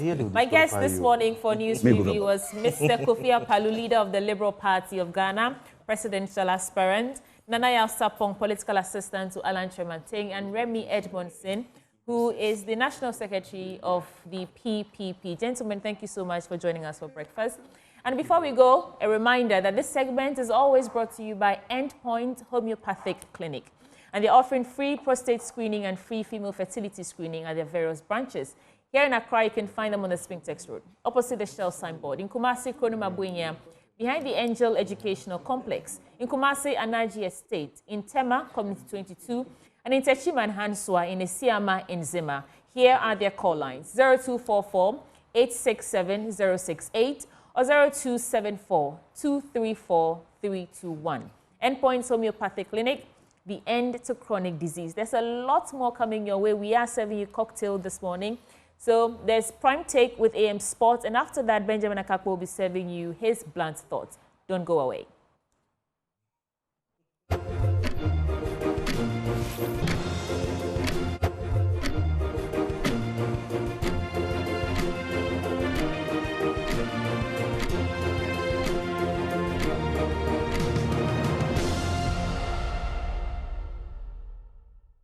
very much for your time. You're welcome. Hope you are doing good. Well, fine. You look good. Are you sure? At 75. You don't look 75, actually. 75. Going for 76. Wow. January 15 will be 76. Wow. It's only to take good care of yourself. Then you are indeed taking very good care of yourself. You see, like when I'm sick, I don't go anywhere. I have to stay home. Oh, sorry. But you look good. You actually look very good. Well, thank God. Yeah. Tell us, how would you describe your early beginnings? How were they like? Well, you know, it's like you started struggling, you know what I mean? Climbing the steps.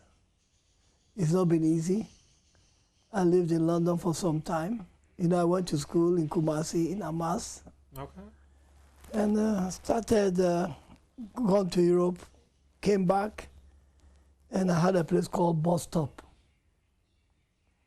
I don't know if some of you heard of Bus Stop restaurant. Okay. Where is that? It used to be in front here. It's Really? been closed for the past 10 years now. Since we lost power, we closed down. Since you lost power, how did you lose power? Well, the party, we went opposition. Okay, so this one is the political angle. So Yeah, was it yeah. closed for political reasons or what? Not really, you know, the economy has been changed. You see, all the enjoyment is no more on this ring road anymore. All the enjoyment has gone to Labone, Ringway, Ring Road and all this. The Ring Road is totally gone. If you could notice, even your area, if you notice in the evening, Asalam down at the Braka Kukumlemle is a different area altogether. All the enjoyment has moved to East Legon, Spintex, Labone. What might have influenced that? Well, things changes, you know, life changes. We move ahead, you know what I mean? All the best places now is East Legon or is Labone. Wow. So let's get back to your early beginnings. But we ran the place for 42 years. 42 years? 42 good years we were running Bus Stop. We used to have a pool bar, karaoke, restaurants. We used to have all the things you want. And it's always busy.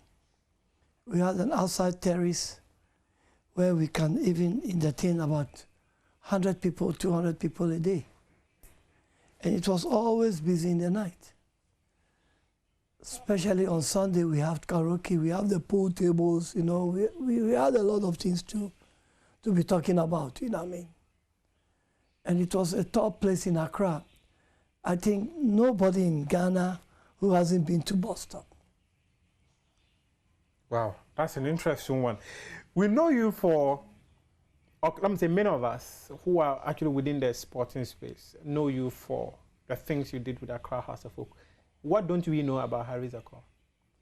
Oh, you should know a lot. What don't we know? What do we Oh, well, I have kids. You know, I've educated most of them. Some of them are doctors, some of them are pilots, some of them are lawyers. You know what I mean? All my kids, only I have about 3, 4 kids who still, I have 11 kids. And they're all doing very well. 11 kids? Yeah, I have 11 kids. A full set of team. It's funny, eh? It's not funny. You are the head coach, isn't it? Yeah, I'm the coach, yes. And your mother is? The mother is the trainer. So all the kids with one wife or? Well, with some 2 wives. Oh, okay. Oh, okay. Then, so how many siblings do you have when you were growing up? When I was growing? Yes. How many siblings were there? In fact, where were you born? I was born here. I was born in Accra here. I was born and schooled in Accra, in Jamestown. Do you know Children's Hospital? Yeah. I was born over there.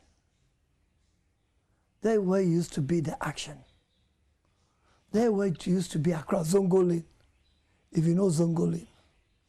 That used to be Accra. And Adabraka used to be like airport residential area. This Adabraka Salam down, those days. So I grew up here.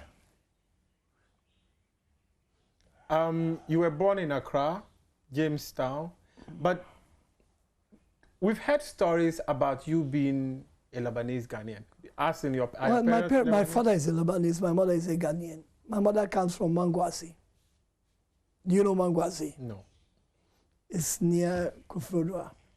Oh, okay. Okay. So partial Ghanaian? Partial Lebanese. Lebanese.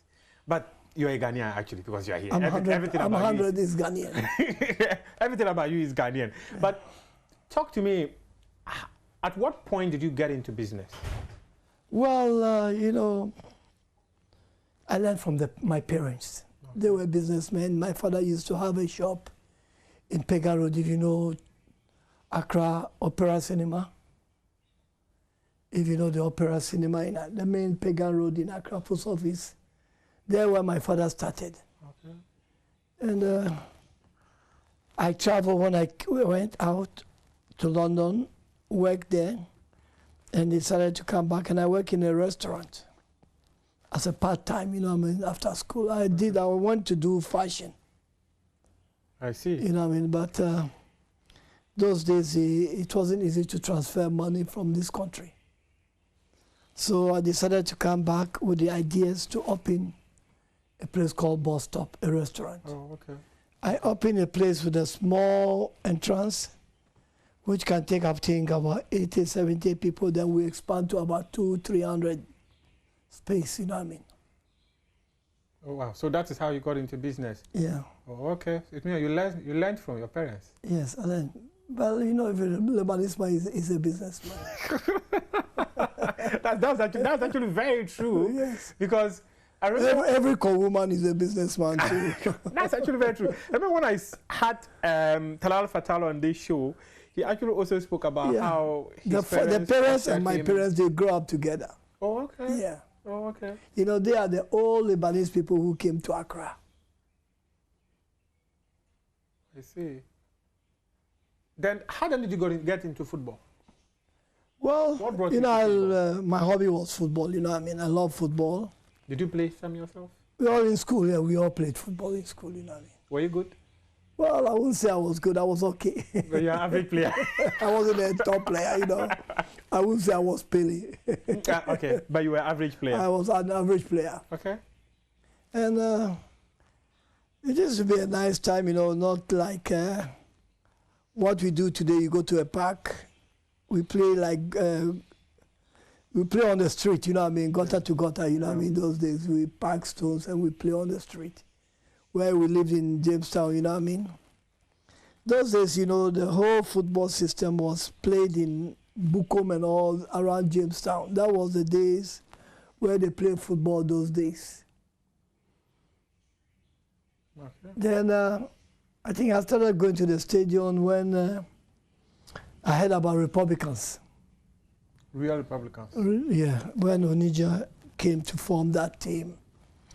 And I had an uncle who was an Olympist, who loves Olympics, so I always follow him to the stadium.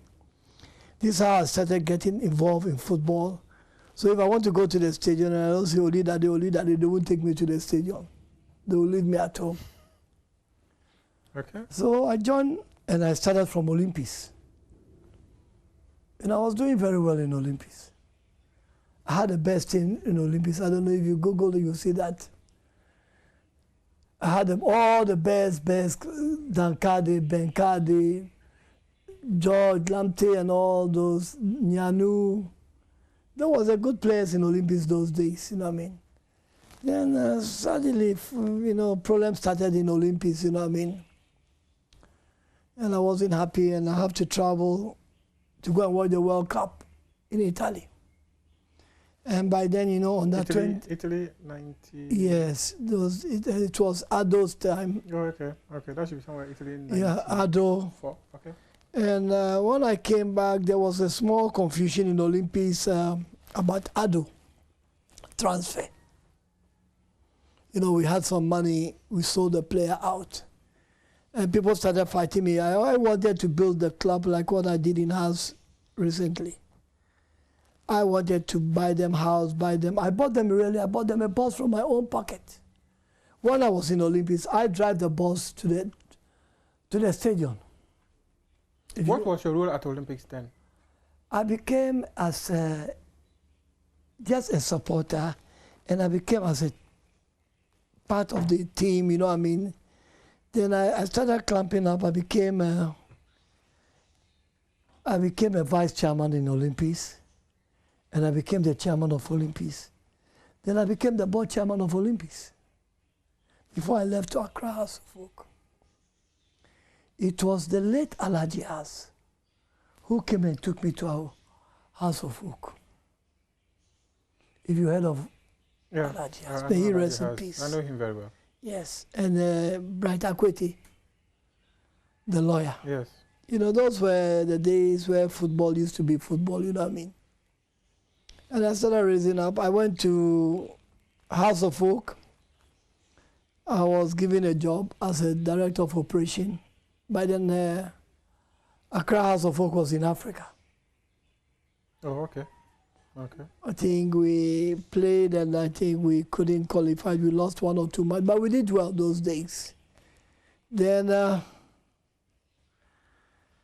we had a board led by Honorable Atu Ahoy, who was the board chairman, you know what I mean? And we had a board. We had a very big board, you know, those days, you know what I mean? It was a board, and when I was the director of operation, then I think they have to form. We had Mr. Neti. He was then the chairman of the club, and I think he retired or something happened. He was sick. Then NSB had Bediaku, NS Chemis. Okay, okay. Yeah, he took over as a chairman of the club, but he couldn't stand the pressure. You know what I mean? So I was his vice, he was the chairman. Then when NS left, the late Frank Sawyer, I don't know if you heard of Frank Sawyer. Frank Sawyer took over. He was the chairman, I was his vice. And things didn't go well and he got sick, you know what I mean? We lost him. Then I think I was given the chairman of the club those days. And I started, you know what I mean, my first time become the chairman of Accra House of Folk. I have to play Gapua in Tema. And I lost the first match. I can imagine the reaction of the supporters. So this man, where is he coming from? Olympics, what can he do? You know how people They will tell you Olympic supporter. You have Olympic supporter to come and manage House of Folk. Manage House of Folk. No more Gile. In Ghana, you know what I mean? It was okay. Then I started winning all the matches. I never lost a match. I never lost a match. What did he do? It's magic. It's God. It's the work of God. You know, if you want to do something and you tune your mind, you want to do it, you can't do it. I was all over the team, even training ground, camping, everywhere we go, I'm with the club. Even if we travel to Wa, I'm with the club. We go to Tamale, I'm with the club. Bugre Nabu was then the chairman of RT, if you could remember. Yeah. We went to Tamale. This man, the way he harassed us in Tamale, my brother Bugre Nabu, he was a good chairman, you know what I mean? Yeah. It was a nice man. We never won beating RT in Tamale before.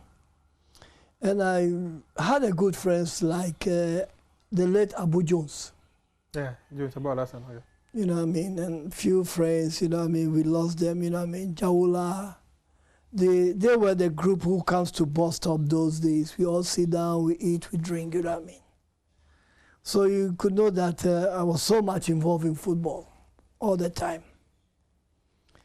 Then when I think Jaula became I think it was before Butler, there was Bentumi or something. Yes, yes. He was a GFA chairman in my days. And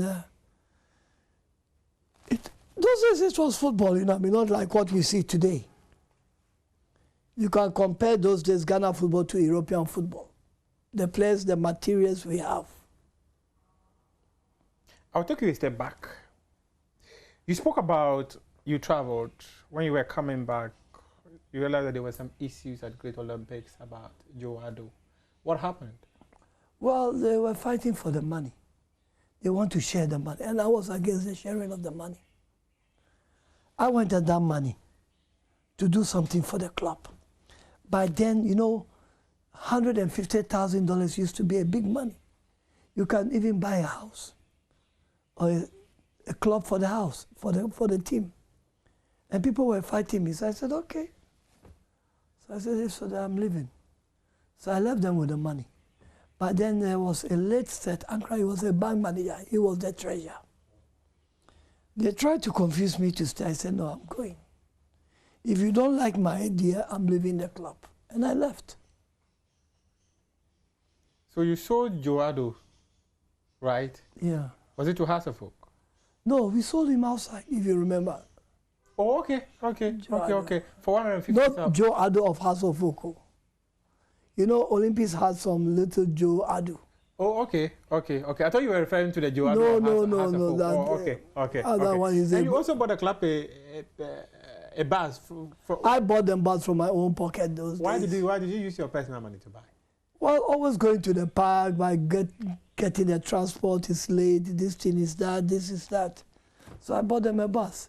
So when I was leaving, I took my box.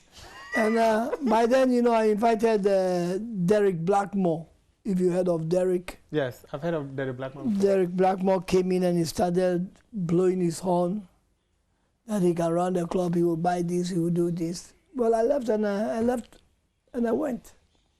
He was like a brother to me, you know, we live opposite. He's, you know, on the Ring Road. Oh, okay. His business and my business. He was a nice guy, you know, may he rest in peace too. So I left, joined House of Folk, and we started playing. I think the first time we went to Africa, we went 3 times before we took the league, the Champions League. And that was the. I think one was I think goal average. Second one was on point, and the third one. That's when you beat Esperance. I went and then started winning home and away. It was a good time of football, you know what I mean?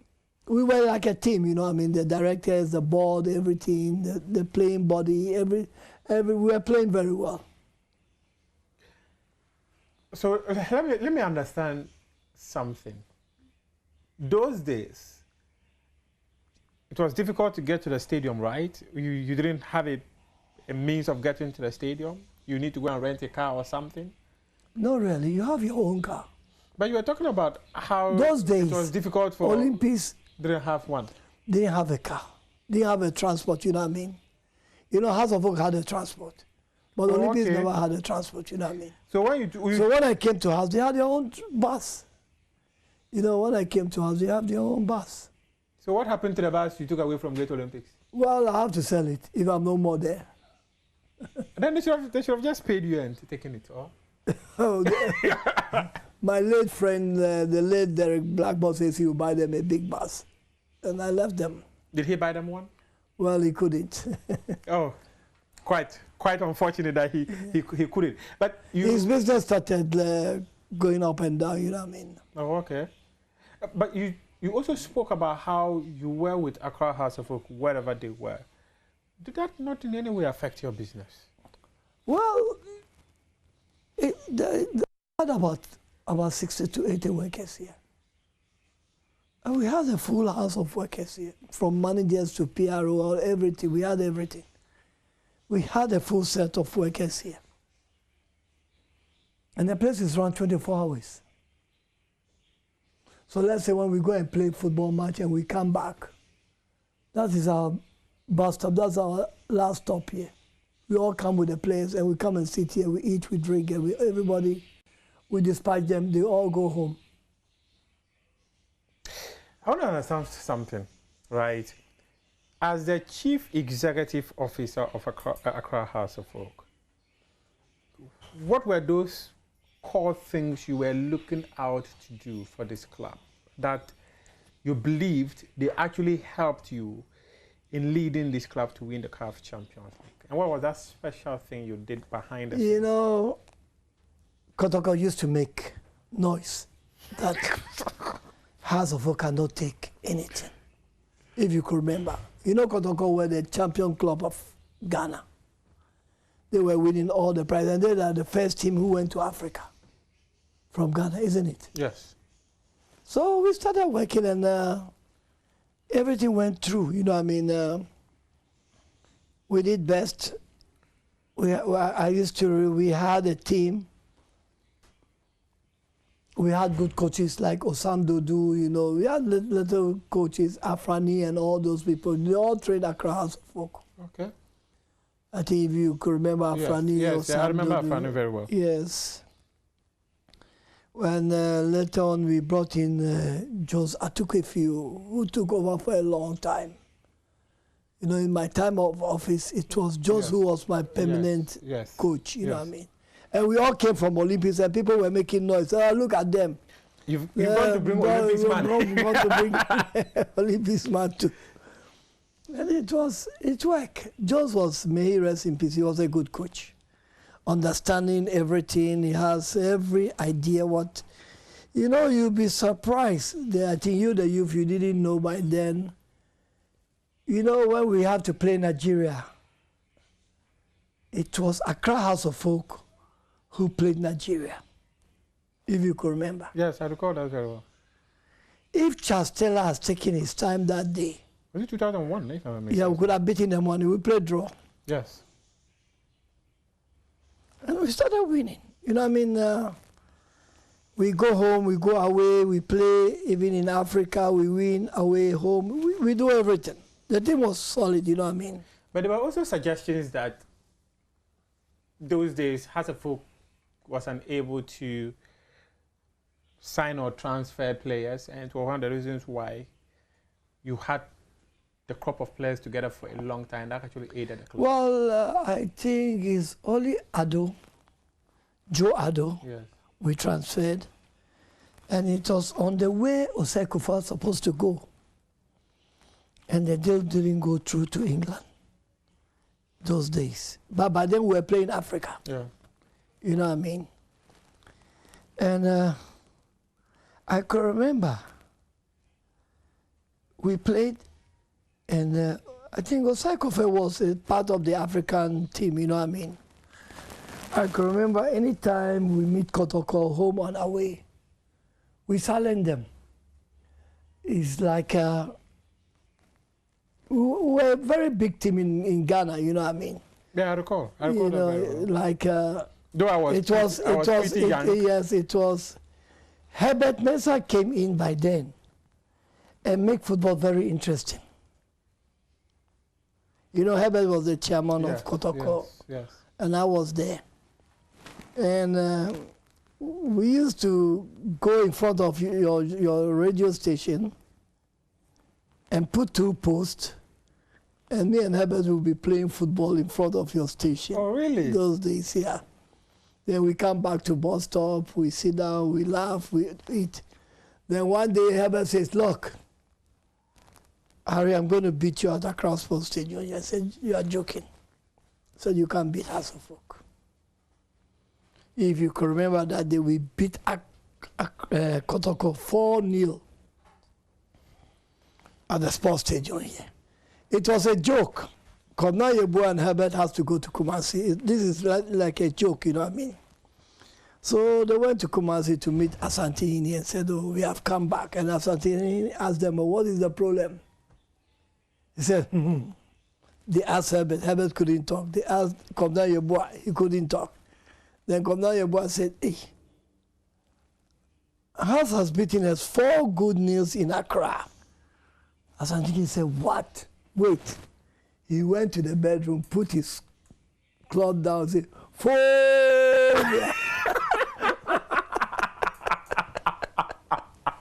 How did he hear this one? This was a joke, you know what I mean? We used to laugh at them. Yeah, it was a nice time, you know what I mean? Well, anytime we meet Kotoko, we beat them. We go and play Azakes, we beat them. No team in Accra or outside Accra, we do our best. But there were also some accusations leveled against your leadership of House of Folk of so-called machinations behind the scenes to stifle other teams and be winning. Oh, no, not really. You know, when you had a good team, how do we present Ghana? You have from the bench, you have about 25 good players in Accra House of Folk those days. No team can face Accra by then, House of Folk. Even on the bench, changing the bench, Ajeku and all those people were there. Most all the players were there. Sapon was there. Jacob Neto was there. These are all the players who played Black Star, isn't it? Yeah. So how could you say that we'll go back door and do something? So okay, when we went to Senegal, we were beating 2-0 first half. The last, before we took the cup. We were beating 2-0 first half. We came back, second half. We beat the big Senegal club. They were never beaten in Senegal before. We beat them 4-2. Do you want to tell me this one too is a fixed match? Did you see the referee? Can you see the referee? Did you see the referee? No, I'm asking, can you see the referee? So Alex Ferguson, when he was winning, was he seeing the referees? You have a good team. You tell me that by then Man U was not a good team. House was the best team in the country. If House wasn't the best team, how could they present House to play Nigeria? Again, this brings me to the point where people have spoken about, I'll come to the recent House of Oak, but it brings me to the point where people spoke about the kind of influence you had when you were at Accra House of Oak as the chief executive officer of this club. And I also recall around that time, people would always describe it as a spillover of what happened on May 9, where about many football fans died. That was the time we beat Kotoko. Yes, I recall that. I remember I went to the stadium that day. You know, that day, Metro TV wanted to shoot the match. And you know, that day, I think it rained very... Yes. It rained, if you can remember. It rained. And I said, no, it will not be good for the match because it's been going to be played late in the evening. When I got to the stadium, it was late. Everybody was seated, and I wanted to go to the changing room where Adekoka stand is. But then that was the changing room. There was one lieutenant who wouldn't allow me, and he handled me very rough. But then the team has gone to the field. I wanted to come through the field to the VIP. This man handled me so rough. We started fighting in the main park. You know what I mean? That was the day I saw that my life was in danger. After we won the match, came back to my business here, there were more than 30, 40 soldiers here waiting for me to arrest me, to take me to Burma camp. Then what did you do? Well, I have to escape from here, go home. But somebody pointed where I live, and they came to the house to take me. And they took me to Burma camp. But then the late Atamas was the vice. He was the vice president. And when I got there, they locked me up. And I think Alaji and my team, who are my friends who were around me, they know where I was taken to. So they followed me to the place there. And I think they called the late president, and he gave a call and they released me that day. And that officer misbehaved all that time. If you could remember, there was a place called Next Door. You know, he was shot over there. He was killed over there. He went and shot somebody there. Well, that is not part of sports, you know what I mean? Let's forget it. Then that was the football time, you know what I mean? Then I think we have to go to Africa for the last time. That was for the last time we have to go. You know, we went to Zambia, Zimbabwe or Zambia. Yeah. We went and lost 1-0. We came back. We have to go again. We played all the matches. We went to Nigeria. There's no place where, even we beat El Hali. Yeah, yeah. We beat El Hali in Kumasi, in Accra Sports Stadium here. And you know, the coach was misbehaving, insulting us as monkeys and all these things those days. And the coach was sacked by CAF. You had influence at CAF too? I wasn't influenced. How can I be influenced? I live in Ghana. You see, no, by the report. Stories, yes. You see, by the report, which went out of here from the referees, the match commissioner, the way the coach misbehaved towards, I was calling us monkeys and things, you know what I mean? Those days. I don't know if you could remember. If you ask anybody, they will tell you what really happened those days. They banned him. Then we went, we played them over there. We played them draw, but we won and we're qualified. Then we went to Tunisia. You know, we went to Tunisia to play. Play Esperance. Esperance. We left, it was Butler. He was then the GFA chairman. Well, I always thank Butler what he did for Accra House of Folk. He really gave us a hotel in Egypt. We went before the match about 2-3 weeks. We had a hotel in Cairo. We were staying in Cairo training before we took off to go and play. That was the kind of support the FA gave you? Yeah. Butler gave us that support. He was then owning a company, African Contractors or something like this. Then we went to play. When we got to Tunis, the treatment we had, it was very bad. The day we arrived from Egypt, we left Egypt to Tunisia, we went to Tunisia to play the match. We were there a week before the match. They took us outside the city and put us in one of the hotels which was closed for a long time.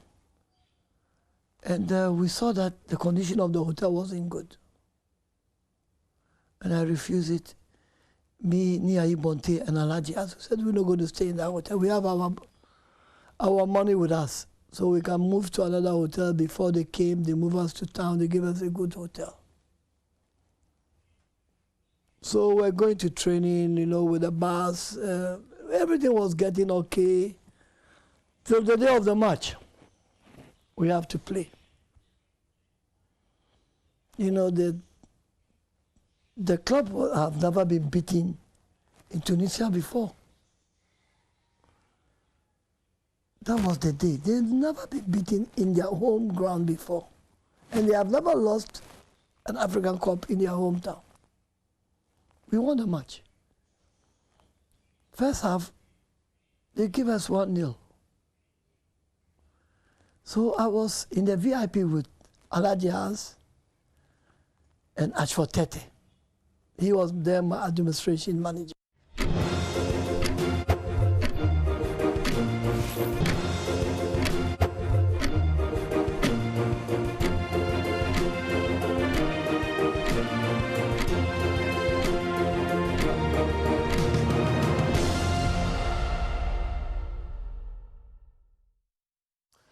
Welcome back on the AM show. Time now for me to share with you, like I always do on a Friday, my blunt thoughts. Ready or not, here I come.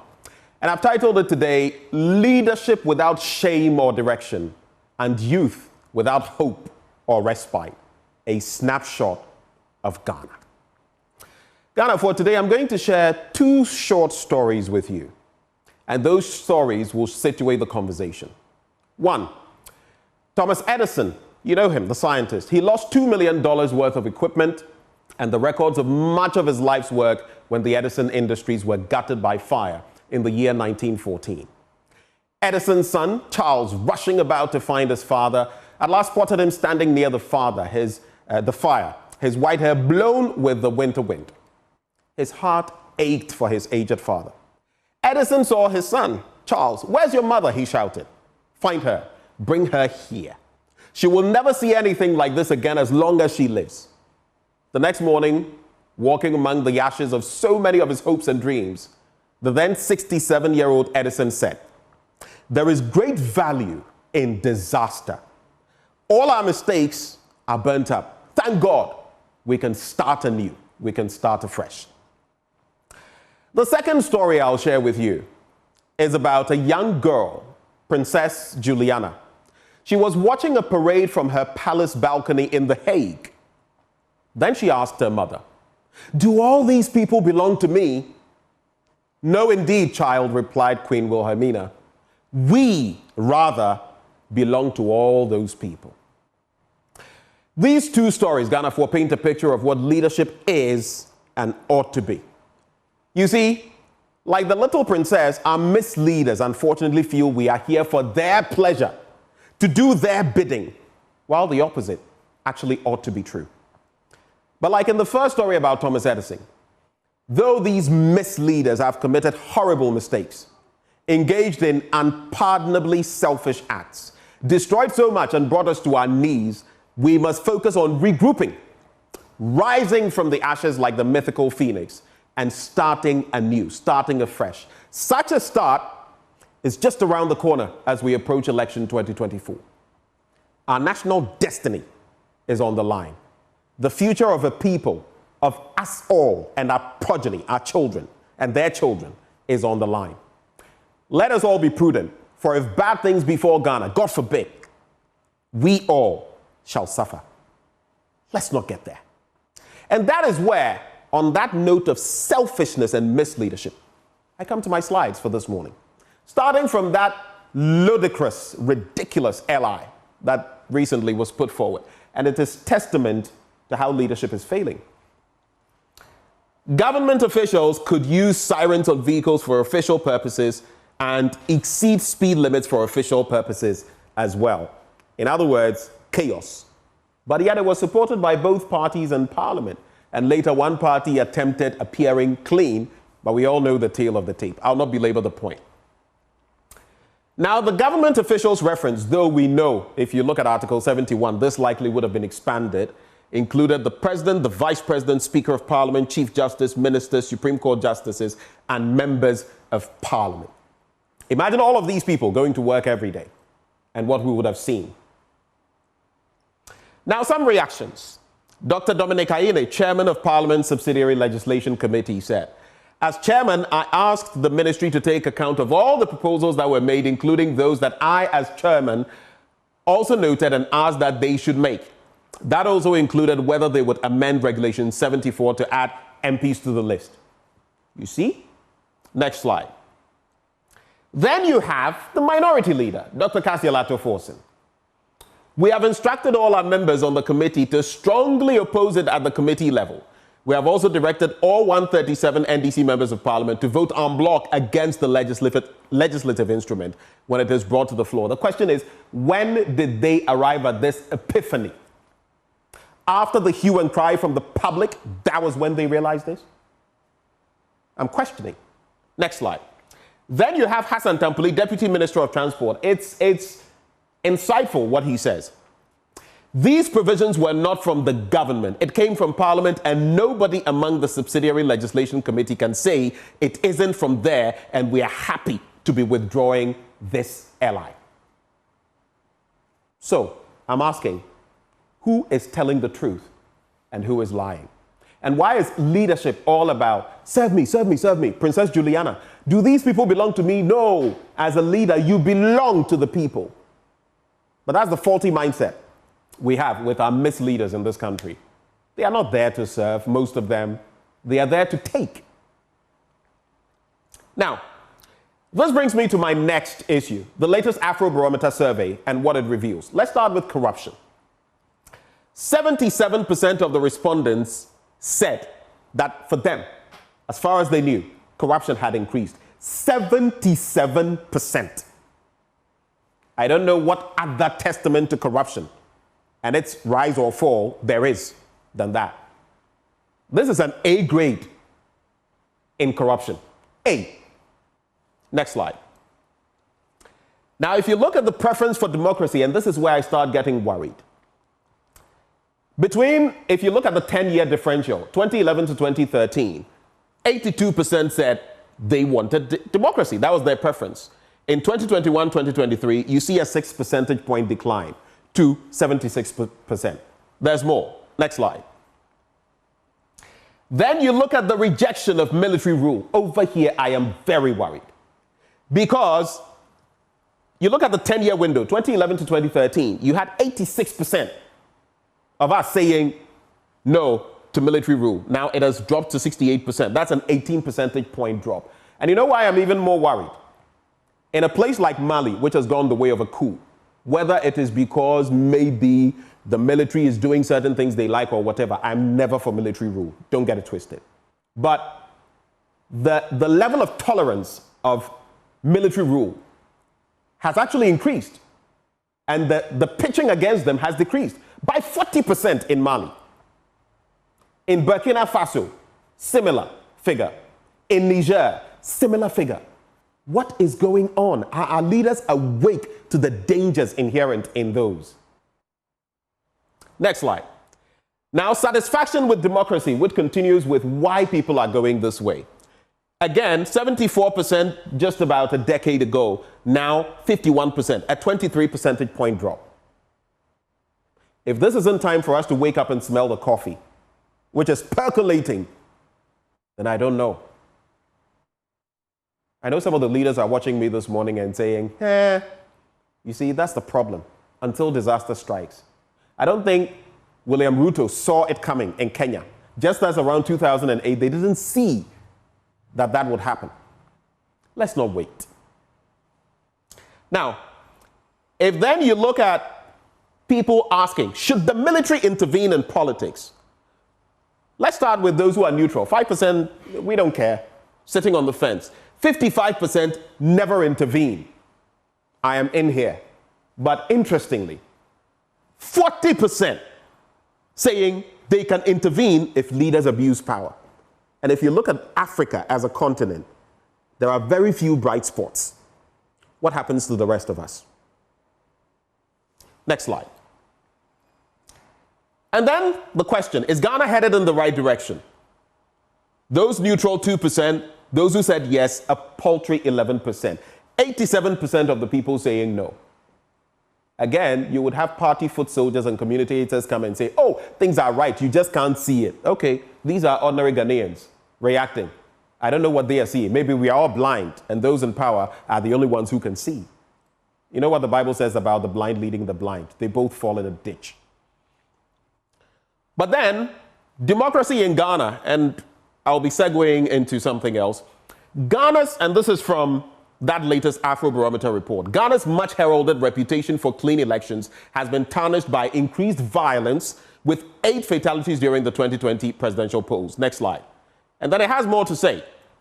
President Nana Addo Dankwa Akufo-Addo has grown increasingly heavy-handed, stifling the media and eroding the accountability of institutions. I don't need to go into this. If you know, you know. And this is where I'm going to wrap, because the problems are myriad and they all merge, from MPs and other leaders wanting certain excesses to be granted them to what is happening in Ghana, on Africa as a continent, with misleadership. And this, youth engagement, 15 to 35 years, from the latest Ghana Statistical Service reports. In the third quarter of 2023, 1.9 million youth in Ghana were idle, with no employment, no education, no training. That's a ticking time bomb. We know that, right? Because someday, like I always say, someday, when the poor have nothing else to eat, they'll eat the rich and everything you've stashed away. Next slide. The effect of this, large size of idle youth, and you know that saying, idle hands, the devil's workshop. A decrease in productivity, an increase in crime rates, then the ripple effect on all of us, lower economic growth, which we can't afford to have, especially under an IMF program, and a threat to national security. Then the bit about military rule, that is what awaits you when you get here. Next slide. And then the breakdown, the females, even more worrying. 1.2 million females in that 1.9 plus million bracket, and the males 715,000. It's a cause for worry. Great one. Now, this is where I'll end. Then you look at the idle youth in Accra, and I'm not surprised. I almost say Accra stay by plans, Ampa. Accra stay by plans. 565,360. Almost 600,000 of our youth. 1 in every 3 idle youth resides in Accra. 1. If you pick 3, 1 is in Accra. So when these leaders, I beg your pardon, misleaders, come and sit here, go and sit in other studios and try to tell us we are not thinking, we don't see, we are blind. Sometimes, honestly, it's so annoying, you want to smack somebody.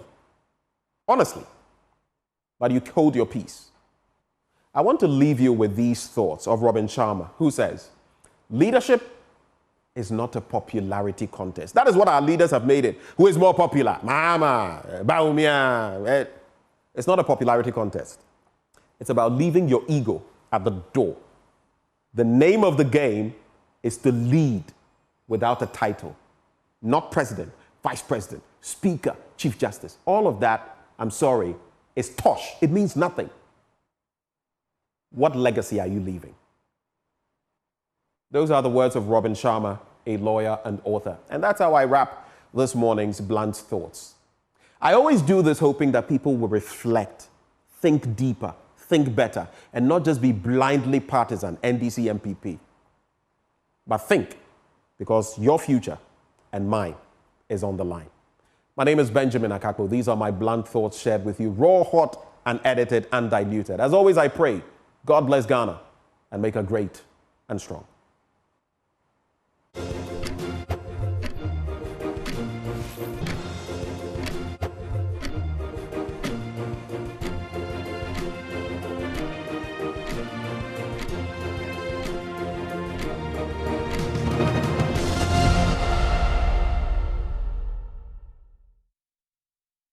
Corruption has become one of the leading conversations in Ghana's public discourse over the period, with many raising questions about what the best approach will be to tackle it.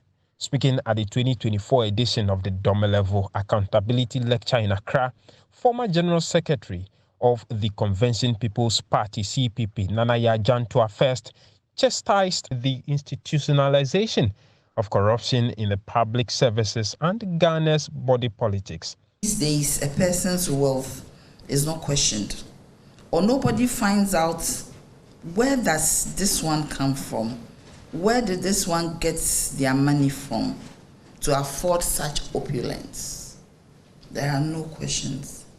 Bribery is openly expressed where officers of service providers ask for kickbacks. After providing a service, they actually ask you to pay a bribe. Picking on the challenges faced by anti-corruption agencies in their fight against corruption, former Auditor General Daniel Yao Domelevo said the president must shield the OSP from attacks from his appointees. And the young man is facing troubles and challenges like nobody's business. So I said, the one who put him there, don't you know that you have to protect this guy? You should be calling people and say, shut up, back off, let him do his work. So please, government officials and people in government, leave the special prosecutor alone. Daniel Domelevo also waded into the conversation about government overtaxation of citizens. He said the government's poor performance despite the high taxation can only be described as blatant stealing from the people. Ghana is a country which, in my considered opinion, has moved beyond taxation to robbery of the people. Instead of taxing people, we are now robbing people. Whatever money Ghana government can squeeze out of you, they will squeeze it out of you and see the use to which they put these monies. And I ask, why are my people not angry enough when you see this type of things happening? According to him, the recent Kenyan civil action must serve as a lesson to President Akufo-Addo and his counterparts across the African continent. The question we want to ask is, the other African leaders, including our own president, has he taken any cue out of it? Or we've forgotten the account proverb that says when your colleague's beard, that's why I don't have beard, so when your colleague's beard is burning, you fetch water and put by yours. Is that not it? But today I don't think that is going down. It would have been so heartwarming for us to wake up and hear from the president that given the heat in the country and what I've heard from somewhere else, I've reduced my cabinet or my ministers to 40. The rest are going home. But what are the solutions to the challenges? We need to commercialize the fight against corruption. I don't think the fight against corruption is good enough in the hands of only government. And that is the man who only yesterday was delivering that lecture. Is Ghana winning the fight against corruption? The 2024 Domelevo Accountability Lectures. I'm talking about Daniel Yao Domelevo, former Auditor General, Republic of Ghana. Well, so we delve into that topic with the man himself. He joins the conversation. Mr. Domelevo, a very good morning to you, sir. A very good morning to you, my brother. How are you today? I am very well. It's actually good to have you. I see you are matching your spectacles and shirt and everything. It's good to see. It's lovely. you know, your kid brother will always tease you like this. It's good to have you. I didn't even take notice. You didn't take notice, right? Yesterday, you had that lecture, and I would just ask you, after delivering it, the sentiment. I listened to the likes of Nanaya Achimpem Jantua, among others. What was the takeaway for you? How did it feel from those who were there, and including the diplomatic community who came there listening to you speak? I think the takeaway from yesterday's meeting, especially the reaction that I received from the participants, is that Ghanaians are not happy with developments when it comes to good governance or the fight against corruption in the country. And it is not too late. Government should start doing something. It's better late than never. So even, like I said yesterday, the goals that we score in football matches in late minutes or extra time are even sweeter many times than the earlier goals. So in the face of the fiscal challenges that the country is facing, I do not expect the Minister of Finance to unleash additional hardship on Ghanaians. Instead, I expect that during the mid-year review, he reverses a lot of these issues so that people can have a briefing space. When you look at the sleaze, when it comes to corruption, do you think within these last few months, something tangible, palpable can be done in the fight against corruption? Exactly. And that was the call I made to His Excellency the President.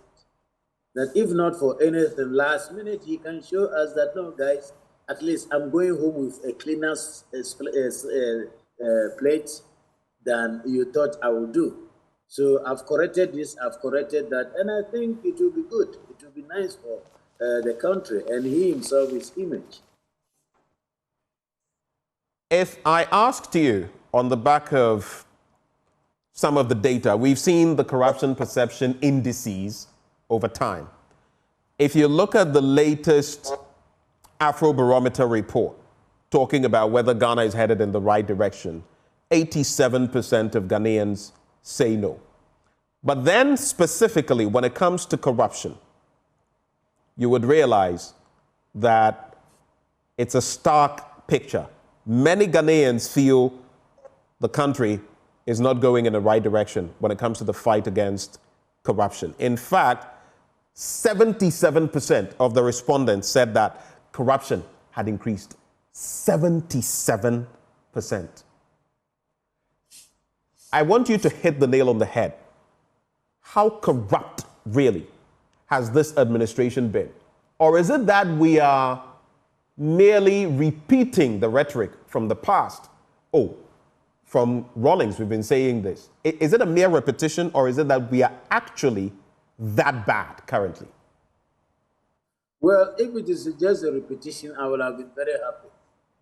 If it is just a rhetoric, I would have been glad. But, my brother, look everywhere you will see corruption. You don't need to look far. Look at the lifestyle of people in government.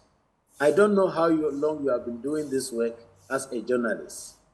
Some have worked for the government, toiled for government all their years, 40 years, 30 years, thereabout. And even to get a square meal a day is a challenge for them. Those who are helping our children in education, those who are taking care of our sick brothers and sisters in the hospital, those who are doing a lot of other things to help the country, are facing a lot of difficulty.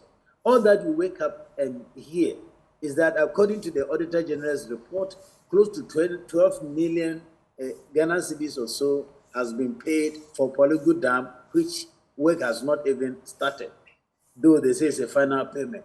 All that you hear is that about $2 million or thereabout has been paid to a South African company, which is to give us SkyTrain, which never happened.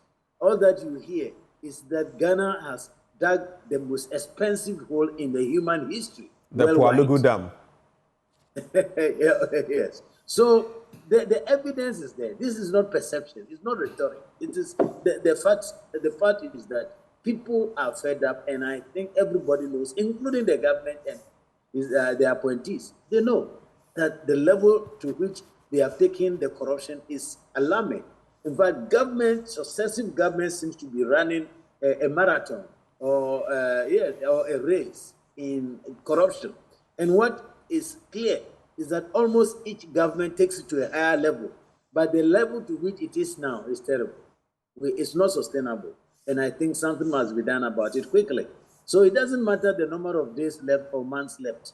Something must be done now. The corrupt officials must be called out by the government and taken on, that is prosecuted, instead of just looking on and always telling us where's the evidence.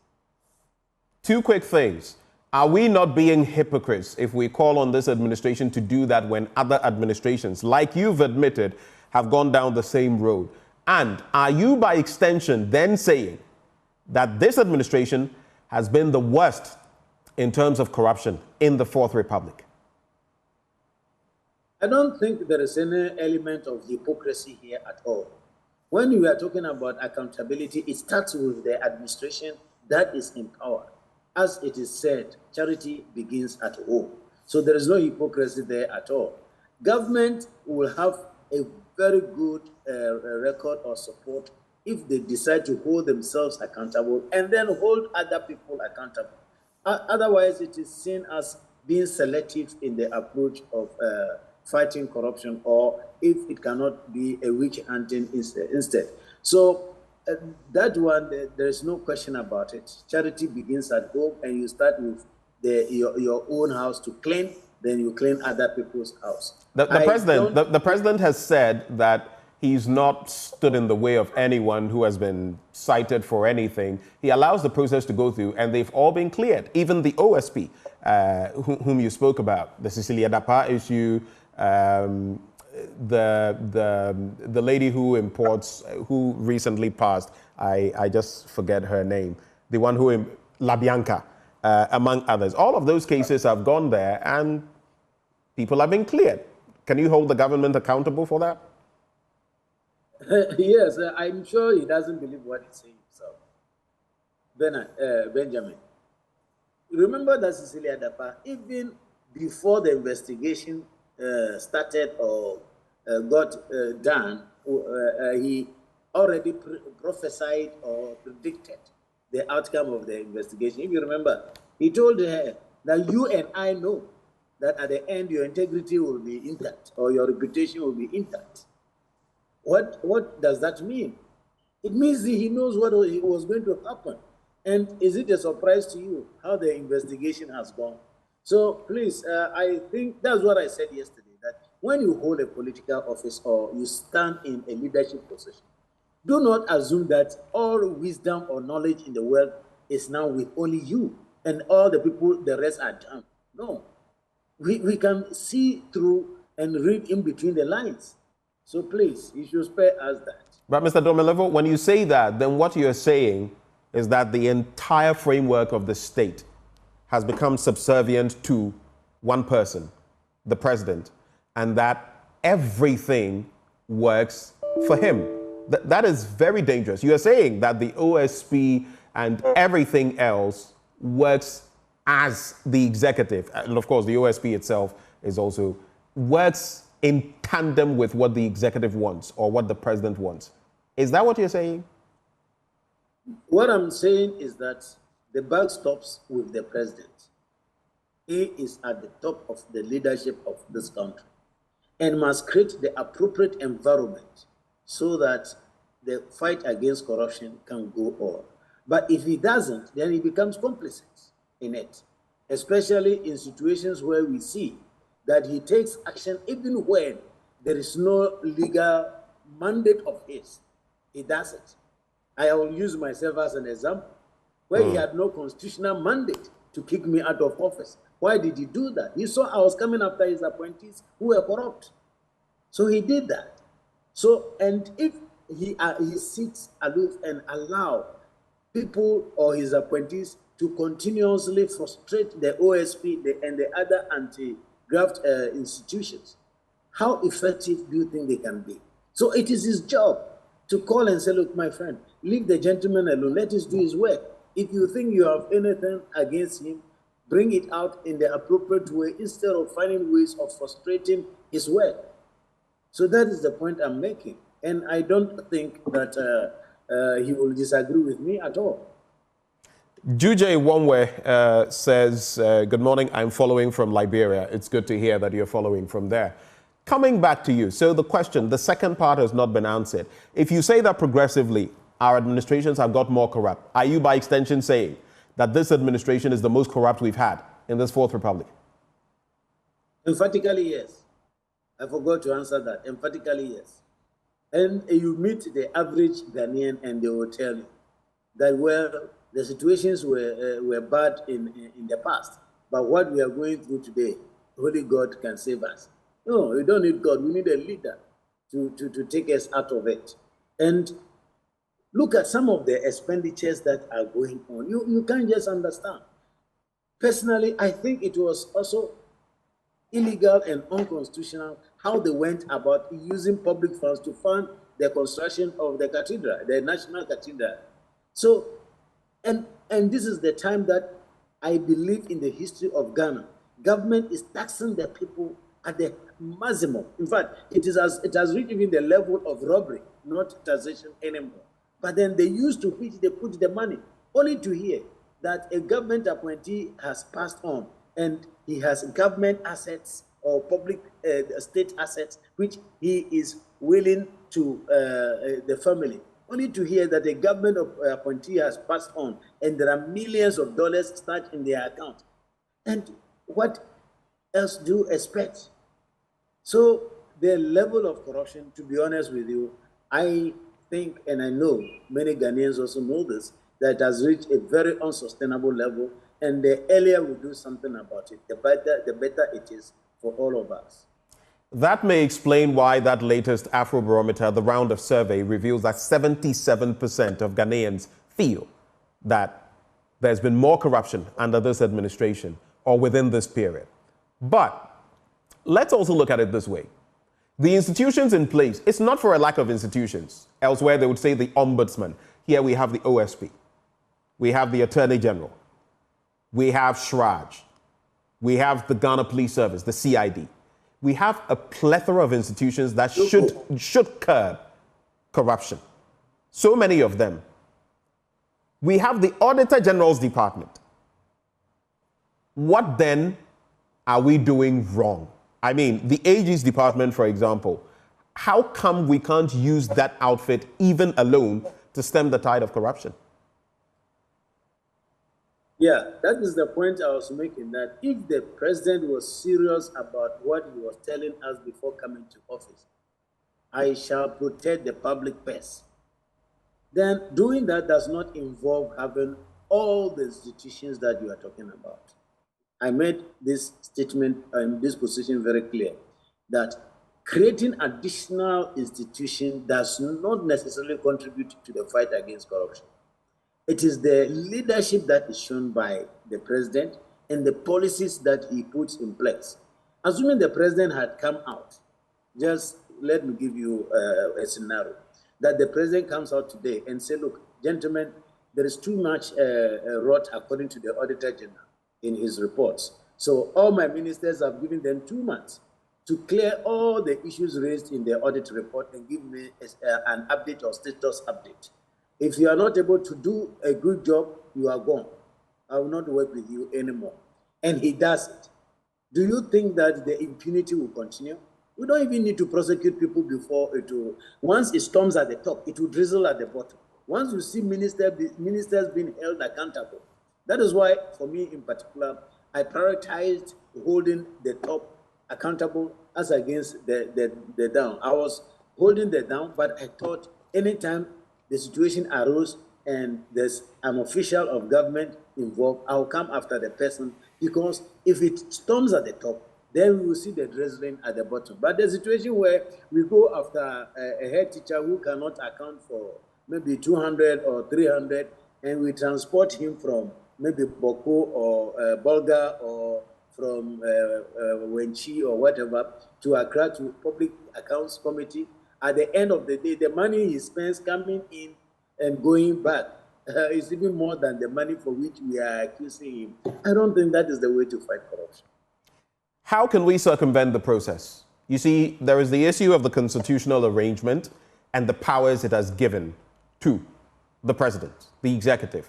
I remember having that conversation. I'll keep, bringing it up. Dr. Kwabena Arthur Kennedy said he had a conversation back then when our current president was in the opposition, and he said, look, our president, our executive has too much power. When I become president, I don't feel this should be the case. We should do something about it.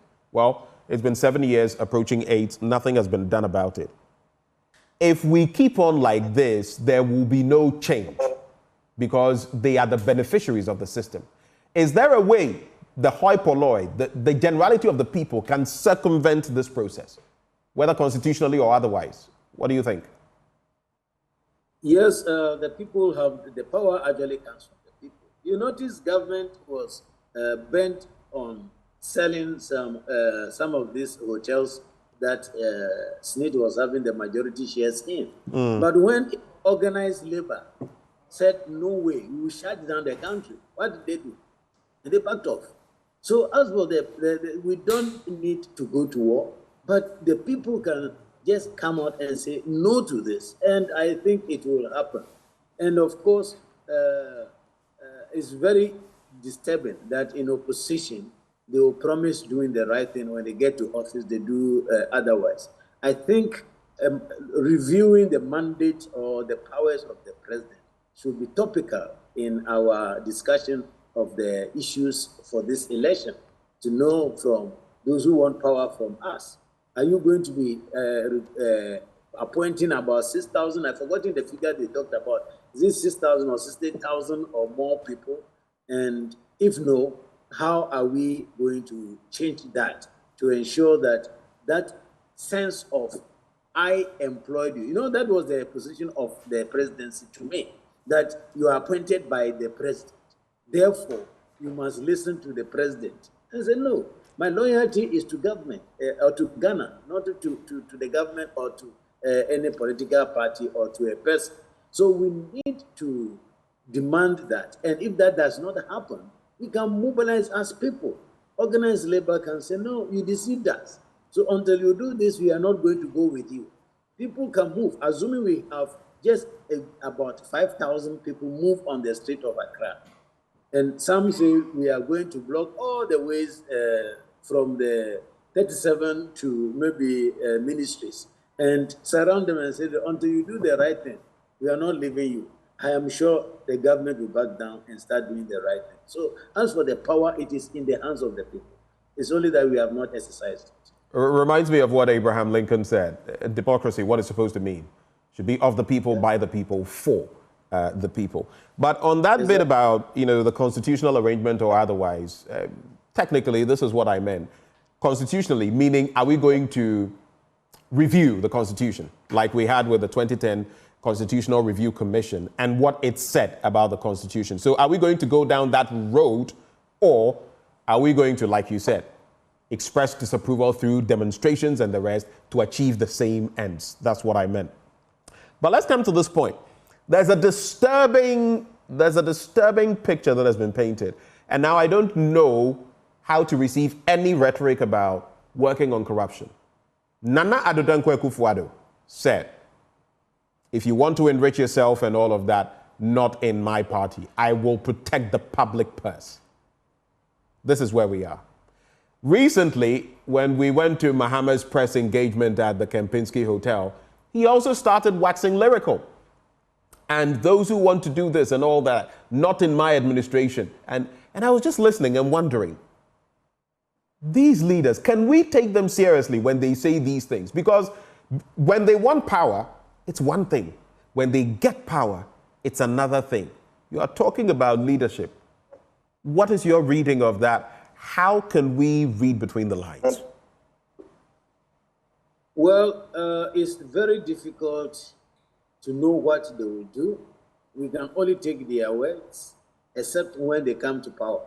Then we know that we have been deceived or we have been shortchanged once more.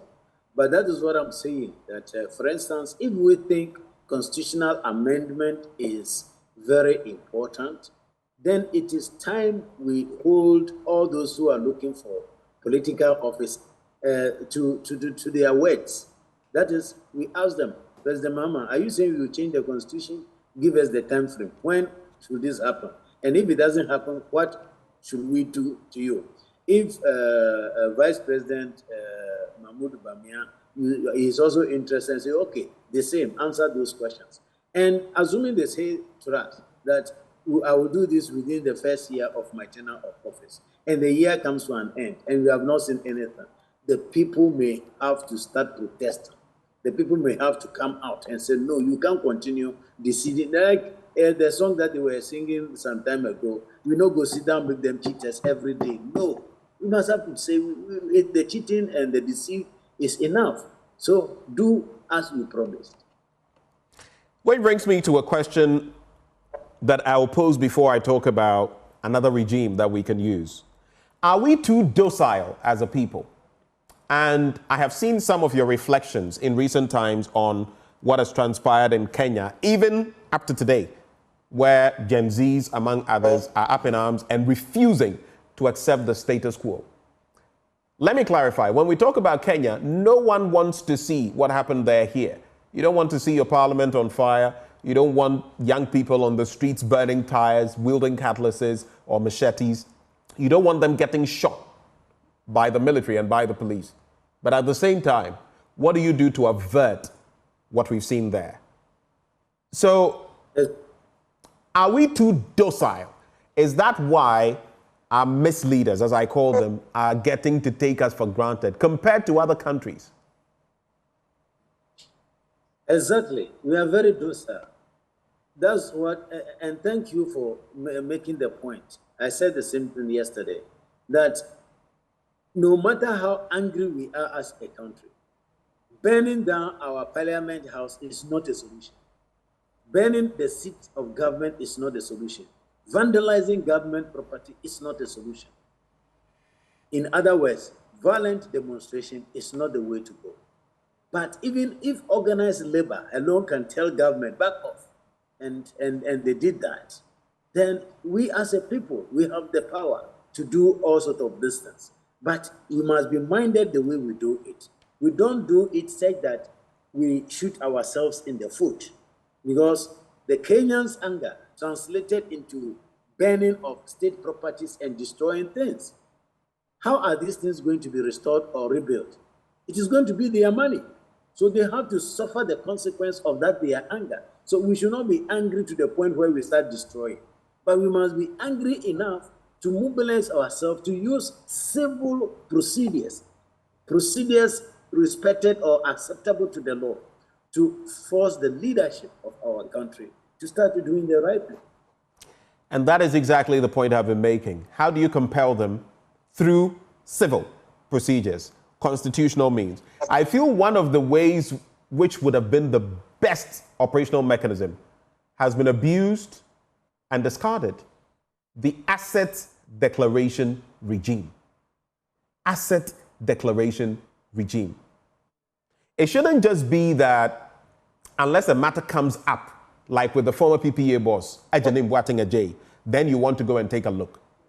I believe if the regime were working, we would know, and not just assets, liabilities, because someone may not acquire new assets, but they will still steal and use it to pay off a debt, a liability. That is also there. How can we make this work in the fight against corruption, our asset declaration regime? Yeah, the asset declaration, I think we have talked about it over and over and over again.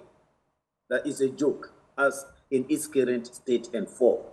And apparently, what we are looking for in asset declaration was there before the 1992 Constitution. Actually, in 1992, there was a PNDC Act for political parties and public office holders. And in that act, if you look at it, it requires the Auditor General to publish the assets that have been declared to him within 2 weeks.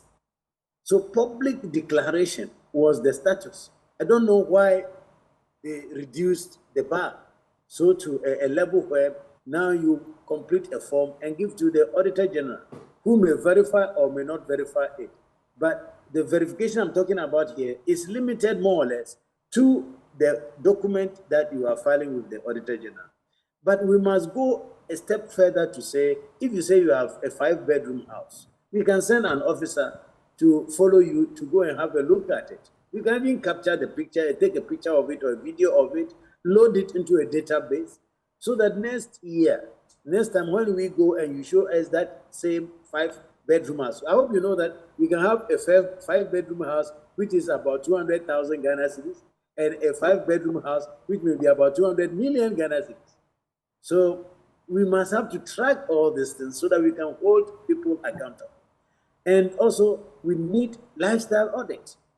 Let me be honest with you and tell you that, for instance, there is a bill which has been in the pipeline before I came to office, which is about the Public Office Holders Accountability Bill.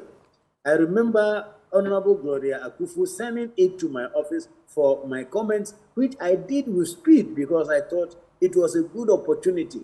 Where people don't declare their assets, they should be punished. There should be clear-cut punishment, because in my view, if, for instance, you are supposed to declare your assets before occupying office, and we find you not to have declared and you are still in the office, the logical thing to do is go home. You have to, you should not just be going around and giving people, no. We should just say, no, you can't be in this office, and that is the end of it. So if all these are not being done, and the people we are looking on, then it is a problem. So these are issues that we should raise before those who are looking to lead this country, and ask them, what is the time frame that we will get this law passed and action it? If we don't get the answer when they come into office, like I said earlier on, well, going to the court is becoming a very difficult situation. Fortunately, the Constitution guarantees other means of fighting for the rights of the people. Let's use it. Let's mobilize and tell government enough of this.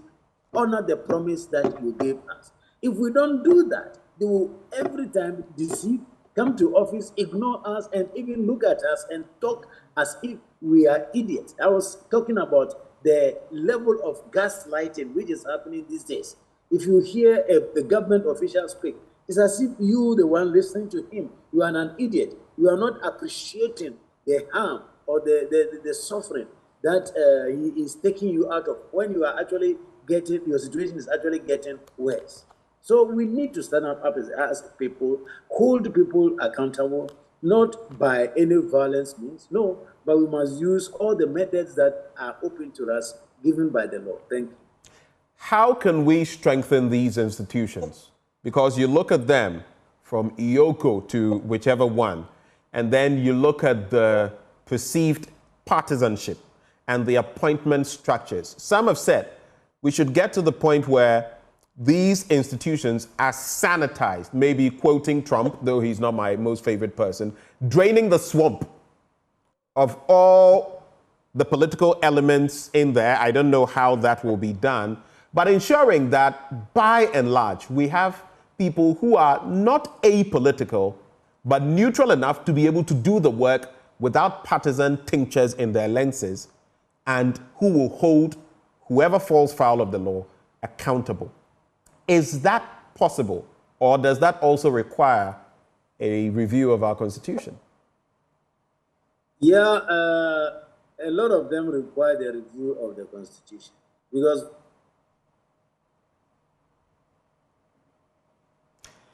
we have a bit of a challenge, technical challenge with the connection to Daniel Yao Domelevo. We'll try to work it out. Okay, I can hear you now. Can you hear me, yes, Mr. Domelevo? Yes, I'm saying that all this has to do with how appointments are being made. And some of these things are entrenched in the Constitution. And there's too little or nothing we can do. For instance, Article 70, 71, which talks about some public office holders, including the Auditor General, Commissioner for Human Rights, and the rest, is an entrenched provision. And we cannot change it.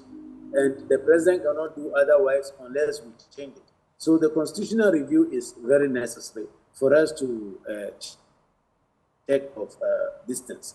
And if we are changing, I hope we don't move from bad to worse. We must make sure that we go around and look for best practice. In fact, the truth of the matter is that all the problems we are facing, others have faced it and solved it. So we just look for best practice and copy that and paste special, so that we can get over these issues that have become perennial, and every government that comes disappoint the people. Let's then look at an extension of the conversation we're having. I'll go to the Afrobarometer report and then take your final thoughts from there. Apart from making mention of the fact that about 77% of Ghanaians believe the level of corruption has increased, that is almost 8 out of 10 Ghanaians. Yeah. It also reveals that President Nana Addo Dankwa Akufo-Addo has grown increasingly heavy-handed, stifling the media, and it doesn't end there, and eroding the accountability of institutions. To what extent do you agree with this dynamic? And like you said, in the next few months, the president can do something. What would you like to see Mr. President do on these fronts? Yes, I am not in the media, so I don't know what exactly they are doing to you people in the media. But people who used to be very vociferous, calling out government every morning, every afternoon, every evening, have all of a sudden gone quiet. And it goes beyond the media anyway. I will not be fair to you if I talk about only the media. Even our faith-based organizations. I'm a Catholic like you. Even our Catholic Bishops' Conference. But when I was in Zimbabwe, Malawi, I was full of praises for them. I said, look at men of God in Ghana. They are holding the government accountable. What has happened to them? Or are they observing table manners? So it is difficult for us to see the situation going on as it is. And when it comes to the issue of public servants, it is worse, because when they see that this is how Domelevo went. This is how Matiamidu left. This is how this person went. Or this is how Kwesi Jabe is suffering. So many of them will quell. They will not put in their best to do what they are supposed to do. But on that same note, I will appeal to them that, well, you don't have to sacrifice the national interest simply because you will suffer or for your personal interest. Your commitment is to the country. No matter what the situation is, I call it occupational hazard. You must go through and deliver service to the people. Moving on then, if I asked you for a roadmap, how do we achieve some of the goals? How do we get past some of the ills that we are now facing if President Akufo-Addo came to you and said, Daniel Yao Domelevo, you say within the next few months, I can achieve X, Y, Z. Give me a roadmap. What would be your roadmap? Very easy. First, Your Excellency, the size of government is too big. If we can even save about a quarter of it for the remaining 5 months, it will be good.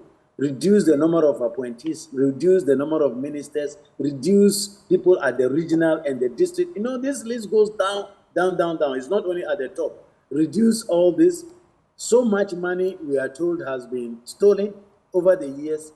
Give your appointees some amnesty and say, look, you have up to the end of this month to refund all those monies. Otherwise, we will start prosecuting you. Whoever takes over from me may decide to continue or discontinue, but I will prosecute you. And if I'm lucky, I'll get you convicted before I leave. Get the state assets or resources that have been looted, return them and say, no, we people in my government who have acquired state land and etc., which I think not appropriately, I'll get them to return all those lands to the government, including your predecessors. If you know of the previous regimes who have also acquired something which is not good, extend the same deadline to them. Say, look, my friends, if you don't do it, I'm going to hit you. So I'm giving all of you 1 month. Try to right the wrong. I think it will be good. And of course, if government will be minded to reduce what I refer to as fruitless and wasteful spending. We just don't tax the people. We just don't borrow so much and waste it. It is nauseating to hear that monies have been paid for projects that have not even started. Monies have been paid for the Sky Train, which doesn't exist. All this must be corrected. So I will have listed all this for him and say, look, these are all doable within the next 5 months. So do this before you go. Any final words to leave us with? We've come to the end of our conversation. Are there any parting shots before you go? Yes, I think Ghanaians must hold office holders accountable, and especially as we are in an election year, we should not allow them to only come and give us promises. Let's ask them, how are you going to do it? And where is the money you are going to do it? What are the key performance indicators? If you fail, what should we do to you? And if the person actually failed, we should hold him or her accountable so that we stop taking the public for granted. Yesterday, I said that one of the things which beats my mind is the fact that you are able to go to the people, lie to them. You didn't fulfill the promise that you give to them. You gave them. You come back, you make additional promise. You keep adding on every time. I said it's very difficult. I don't know what is in the DNA of politicians. So we must stop taking the people for granted and do what we can do. If the fiscal space does not allow something, let's not promise it. There's no point in becoming deceitful as a leader of the nation. Thank you. Thank you very much, Daniel Yao Domelevo. And yesterday he was delivering that latest, the 2024 Domelevo Accountability Lecture. We're so grateful that you took the time to join us, and we wish you the very best, sir. All right. So this has been our conversation on corruption and everything in between. The rest is out there on the streets for us to discuss and map the way forward. But before we segue into our next conversation, if you're stressed out about all your cleaning needs, worry no more. Dan's World Services is your one-stop shop and it meets all your commercial and residential cleaning needs, from pest control, janitorial and house cleaning services, event cleaning and waste management, as well as carpet and sofa cleaning. Whether at home or at work, we understand and know how haptic cleaning can be coupled with your busy lifestyle. We've got great news for you. Dan's World Environmental and Facility Management Services has got you completely covered. Now, we excel in whatever we do, and we promise to leave you beyond your wildest expectations. Where can you find us? Excel House, opposite Regimanuel Estate, Lungwa Barrier, or call on these numbers: 0302 905 538 or 0555 752 361. Dan's World Services, beyond expectation. And that is why, under the distinguished patronage of Her Ladyship Justice Gertrude Tokonu, Chief Justice of the Republic of Ghana, the UPSA Law School proudly presents the 2024 Lifetime Achievement in Law Award and Honorific Lecture. This event presents a rare but high-level opportunity to recognize and acknowledge the outstanding and exemplary contributions of notable Ghanaian personalities in the areas of the rule of law, governance, and the legal academy. This year's Lifetime Achievement in Law Award will be conferred on none other than Nana Dr. S.K.B. Asante. He is Paramount Chief of Asante Asokore and former Director, United Nations Center on Transnational Corporations, and Chairman of the Committee of Experts which drafted the 1992 Constitution of Ghana. Now, this ceremony will be held at an august ceremony, befitting the aura of the occasion. The event comes off on Thursday, the 25th day of July 2024 at 5 p.m. That is next Thursday at the Kofi Ohene Kunedu Auditorium at the University of Professional Studies, Accra. Just visit the social media platforms of the UPSA Law School, or you can call 0245 347 946 for more information on this. We take a breather here. We'll be back with more right here on the AM Show. Do stay.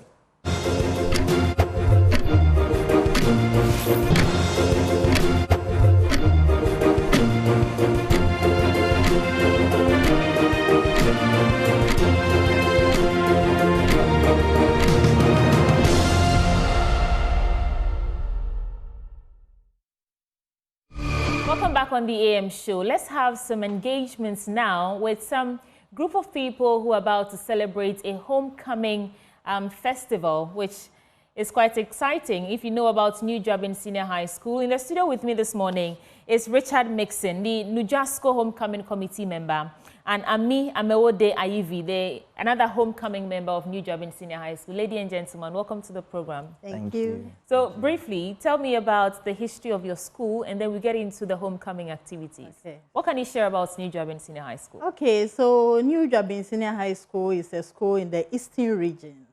It started as New Jabin College of Commerce at a suburb in Koforidua, Efijase, by a native of Koforidua, Mr. Godfred Kwekweje. And so the school was formerly called Kwekweje, New Jabin College of Commerce.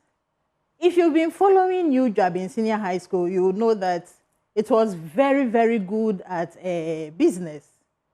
It was the hub of business. Right. And so the government saw how the school was progressing and then decided to give it a louder voice by assisting the school.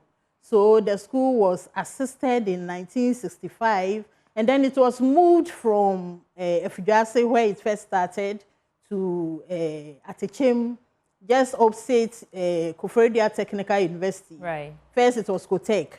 Okay. The school is a mixed school and a boarding school as well, with our headmistress who has written her name in the history books as the first female headmistress of New Jabin.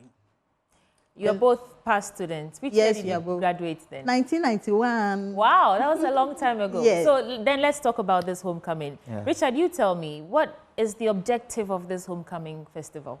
Okay, so the main objective of this homecoming is to bring all past students together back in the school. You know, there are most past students who have not gone back to the school since they left.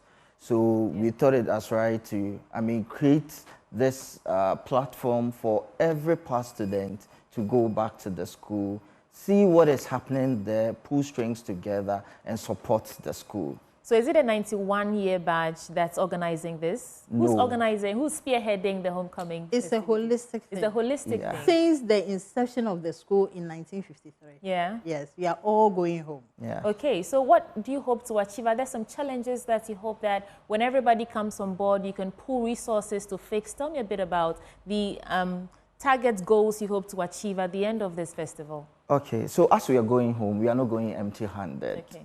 We are buying 500 plus mono decks for the school. That is classroom decks for the school. Yeah, so that is what we seek to achieve as we are going back home. Yeah, so basically. Is it because they don't have enough desks, or that's just your way of contributing? There are desks. The school has desks, but we think since, I mean, the school is doing well, so most parents want to send their awards to the school. So we want to create a good environment, a conducive environment for the school.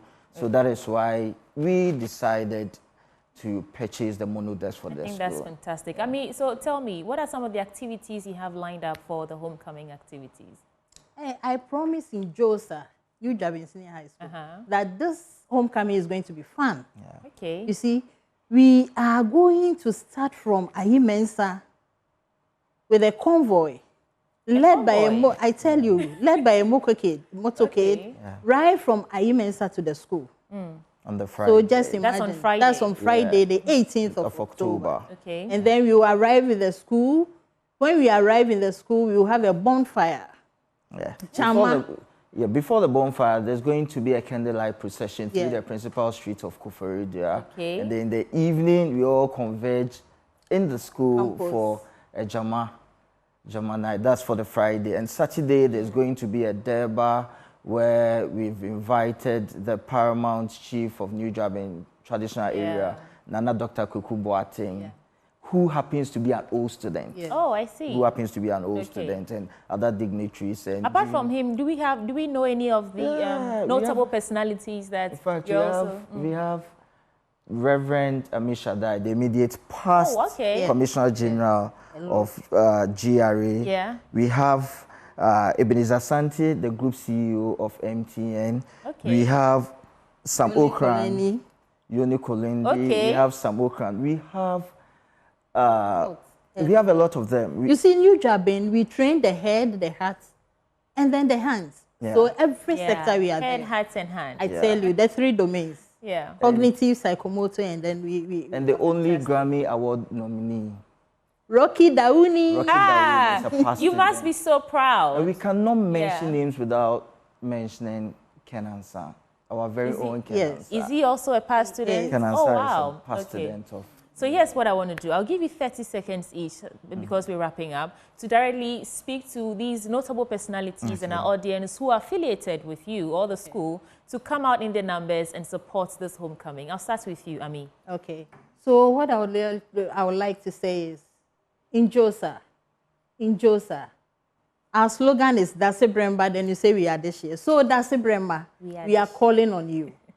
Let's all come together and then converge on campus, do what is necessary. What is necessary, I ask you? What is necessary to come together, socialize, and then give back as our responsibility, our social corporate responsibility for our mother school. You know, we are royals, so we have to do everything in royalty. So we are calling on you 18th to 20th October. We hope to see you there. Okay. Richard. Yes, and we also calling on all Dase Bremba to donate towards purchase of the mono decks to the MTN Momo number 0246 057 184. 0246 057 184.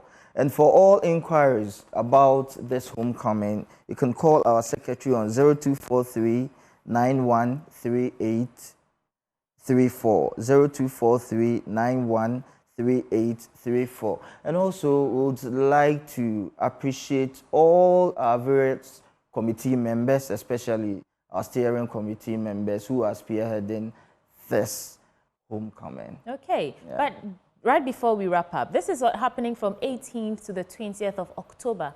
Why are you starting publicity now? You see, when you start early, you get there at a relaxed mood. We don't want to rush. We want to do the best. So we are putting fingers together so that on the 18th you have the best. Head, heart, and hand. I wish you the very best in Thank the you. homecoming Thank activities. you. All the best. And in the studio with me now, for this conversation is Richard Mixon, NJUASCO Homecoming Committee member, and Ami Ameode Ayivi, Homecoming member. Thank you so much for joining us for today. Thank you. There's still a lot more coming your way on the AM show, but before we take a break and bring you the last belts of conversations, I'm reminding you to escape to Royal Cozy Hills Hotel. That is at Japa, Dubai. You have seen the rest, now it's time to see the best. So take a break from work and take a break from the South. The Royal Cozy Hills Hotel, Japa, Dubai, is the best place to relax, rewind, and re-energize. It is away from the stress of the South. And what awaits you at Japa, Dubai? We have unforgettable safari experience, amazing array of wildlife, including lions, hippopotamuses, zebras, ostriches, among many others, using their spacious and well-secured game tour vehicles or quad bikes.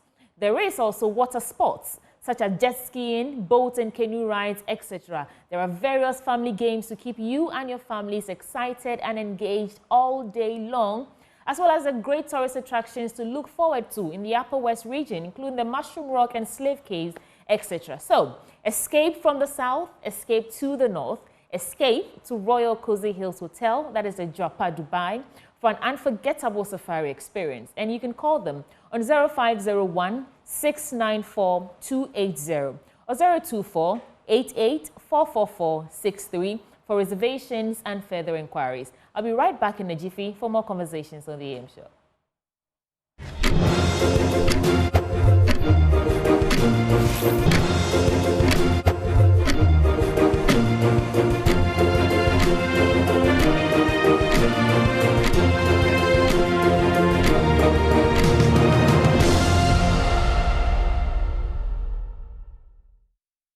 In this day of information and misinformation, a group of, should I say, young people, young media personalities are trying to do something about it. Let's talk about the Ghana Report Summit for this year.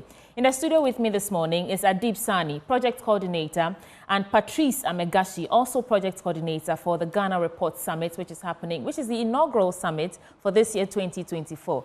Adib, tell me briefly, what is the Ghana Report Summit all about? Well, thank you so much for the opportunity. The Ghana Report is an online news portal that is committed to getting an informed engagement on national and even international issues.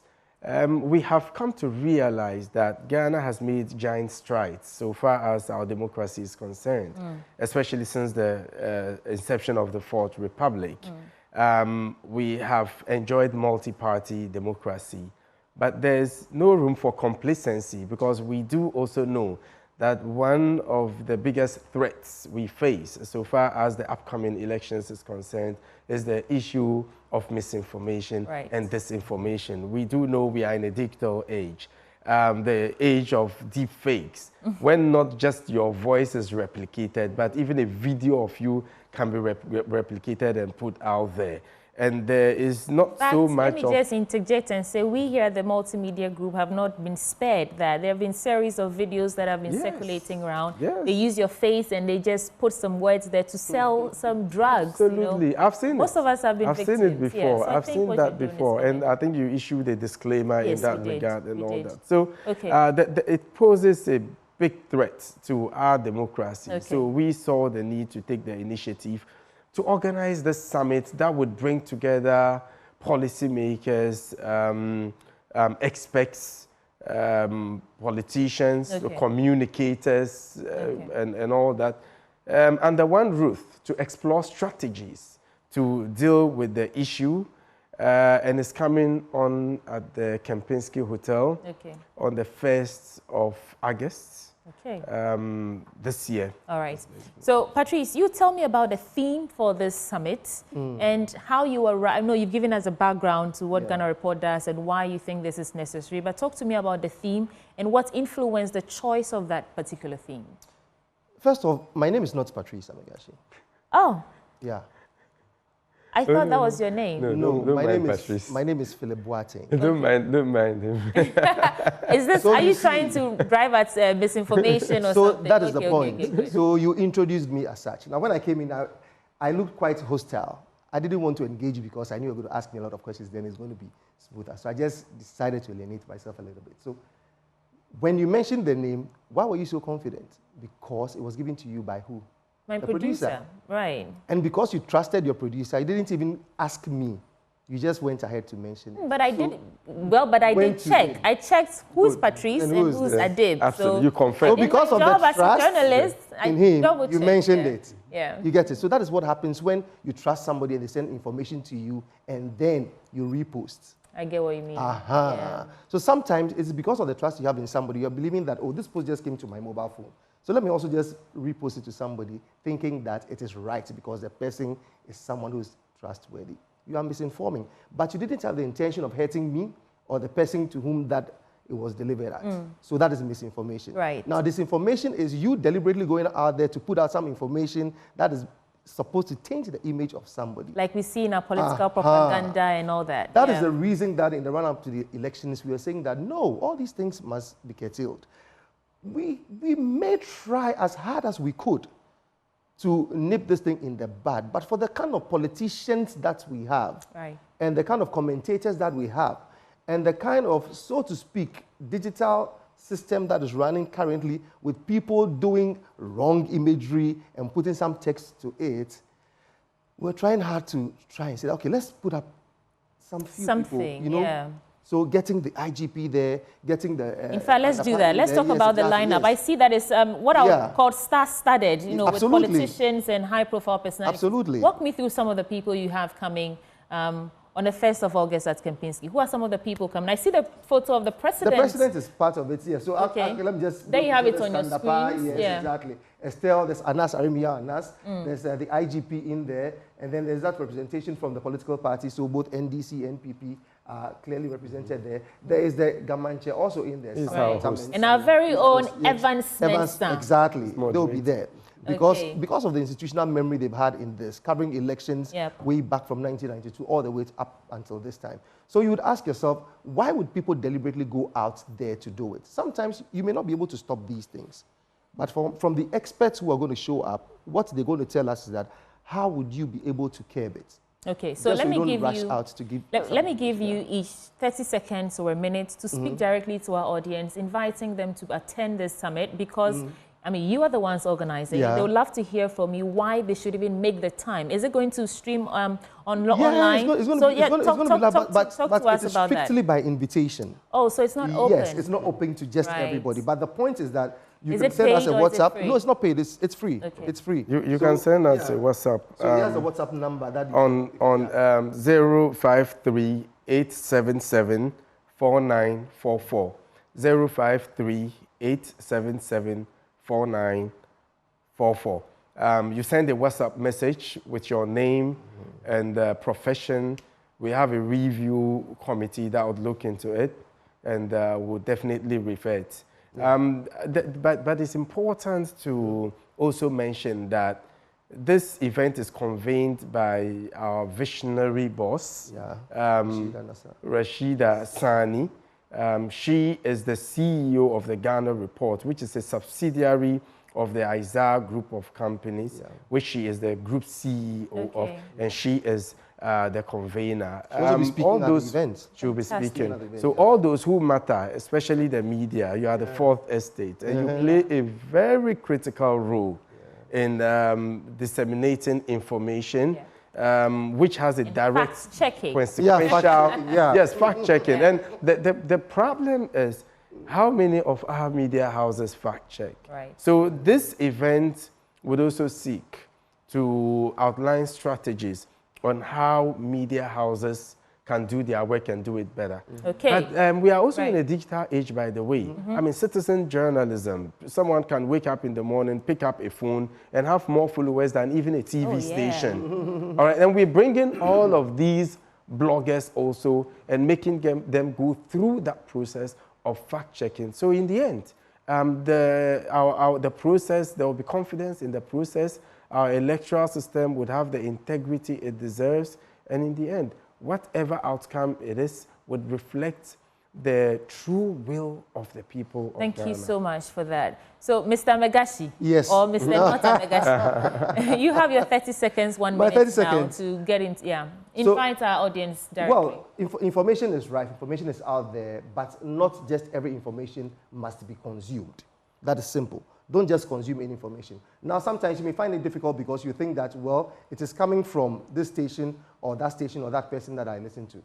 When you watch the streaming live of this program on the 1st of August, that will be coming to you from Kempinski Hotel, you would understand what it takes, not to rush to get the scoop or not to rush to propagate what somebody else has formulated about someone to scale them. You have to learn a lot more and be meticulous. Being the first to send news or information out doesn't mean you are the one who is factual and authoritative. Thank you so very much. Thank you so much. That is Patrice Amegashi, Project Coordinator, and Adib Sani, also Project Coordinator for the Ghana Report Summit, the inaugural Ghana Report Summit 2024, on a theme dealing with misinformation and disinformation, election 2024. And if you want to attend, simply send them a WhatsApp or I'll give the chance to repeat the number again. Okay, so Adib will get the number. Yes, I'll repeat the number. And the number is 053-877-4944. 053-877-4944. Thank you so much. And there's still more coming your way on the AM show. Quickly before we wrap up, I'll be right back in a jiffy. Stay tuned. Thank you.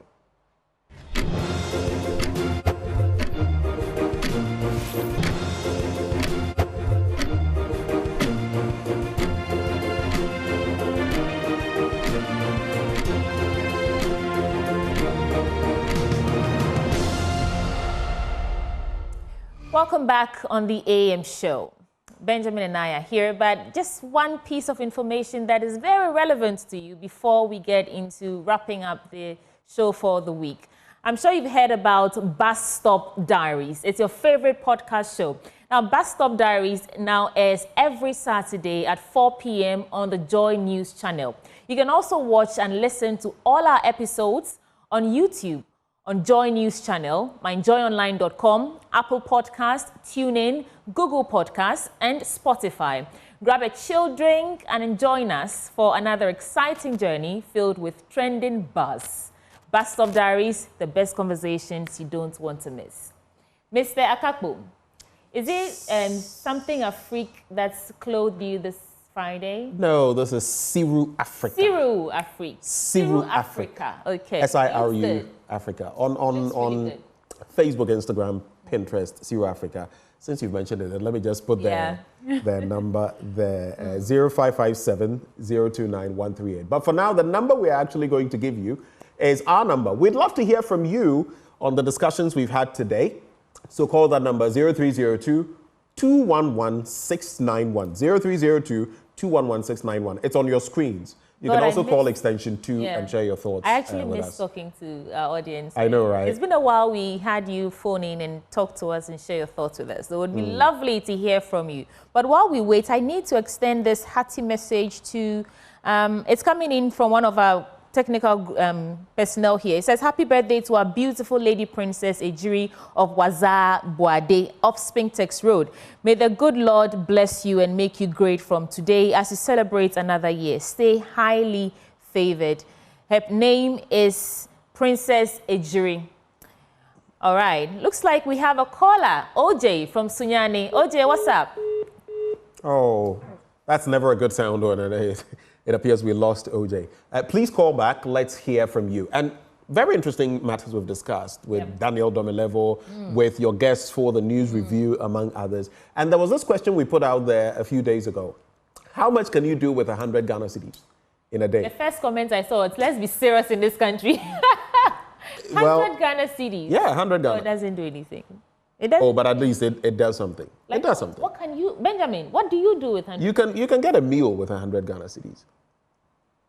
Not a shoddy meal. You can get a good meal. It used to be someone's week money, like budgets for the week, because you take 20 cedis and you can get a meal for those 5 days. But 20 cedis cannot get you any sumptuous meal anymore. What is even your transport, your fare to and from work? 0302-211-691 extension 2. You can share your thoughts with us. Something else I've noticed. Yeah. This is becoming a bit weird. What's that? I'm in black today, you are in black. Like, I don't green, she don't green. I don't navy blue, she. Hey. Yes, I accept. I'm copying you. But Benjamin, I got this beautiful message from Instagram yesterday that I want to... it says, good morning, sweetie. Hope you're doing well. This is OBK from Ghana Institute of Journalism. I've been a huge fan, blah, blah, blah. But I'm turning 20 on Friday. Thank God I remembered. Happy birthday, OBK Ejapoma. I'm wishing you the very best in your 20s. I know that you're going to be great, and I don't want to read out everything that you've said to me, but I love you right back. Mwah. We have Divine, is it, on the line with us. Hi, Divine. Divine is from Germany. Hello, good morning. Good morning. Good morning, Divine. SB Gates. Hello, good morning. Great. Wir geht's gut. Und bei Ihnen? Oui. Yeah, you've switched to French. Yeah. It's been good. It's been super. It's been good. Yeah. What's up? Okay. Good. I'm great. I would like to commend you people on the good job you're doing for our nation. I'm a regular listener to your show. I never miss it. It's like a blood that runs in my veins, and just keep up. I just want to give you a pat on the back. Oh, Divine. I know the guy. Divine. Manya where? Hello. Away, Hey, I know him. It's nice to hear your voice. Yeah. Okay. Akwenao. Divine actually listens to us every single day. He sends me feedback. Yeah. I see. Yeah, thank you. I listen to you every day, so keep up the job. Good job. Okay. Well, let's bring in Sarah from Taifa. Sure. Divine, thank you so much for calling all the way from Germany. Sarah is in Taifa. You are our final caller. What are your thoughts for us, Sarah? Good morning. Good morning. Yes, so I want to talk about other issues. I don't know what, today I switched on my TV late, so I didn't really listen to the headlines. But I want to talk about the opening of the floodgates from the VRA. Yes. I have been thinking about this thing. I am wondering why we as a country are not creating another reservoir so that when this dam gets filled up, we open it into another reservoir dam that will be created, instead of opening it and destroying properties and all that. And then we come and spend money again to come and make up for all these people.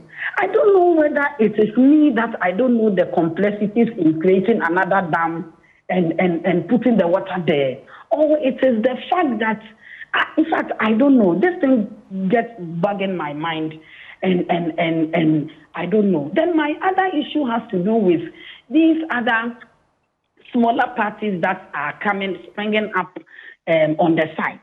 Yesterday, I watched the news and I saw PAG that has been formed and all that. So PAG, Cheddar, CPP, and I know PAG has the same ideologies with CPP, PAG and CPP. Why won't these other parties come together? Why do they think that PAG can come and win the political seats in Ghana?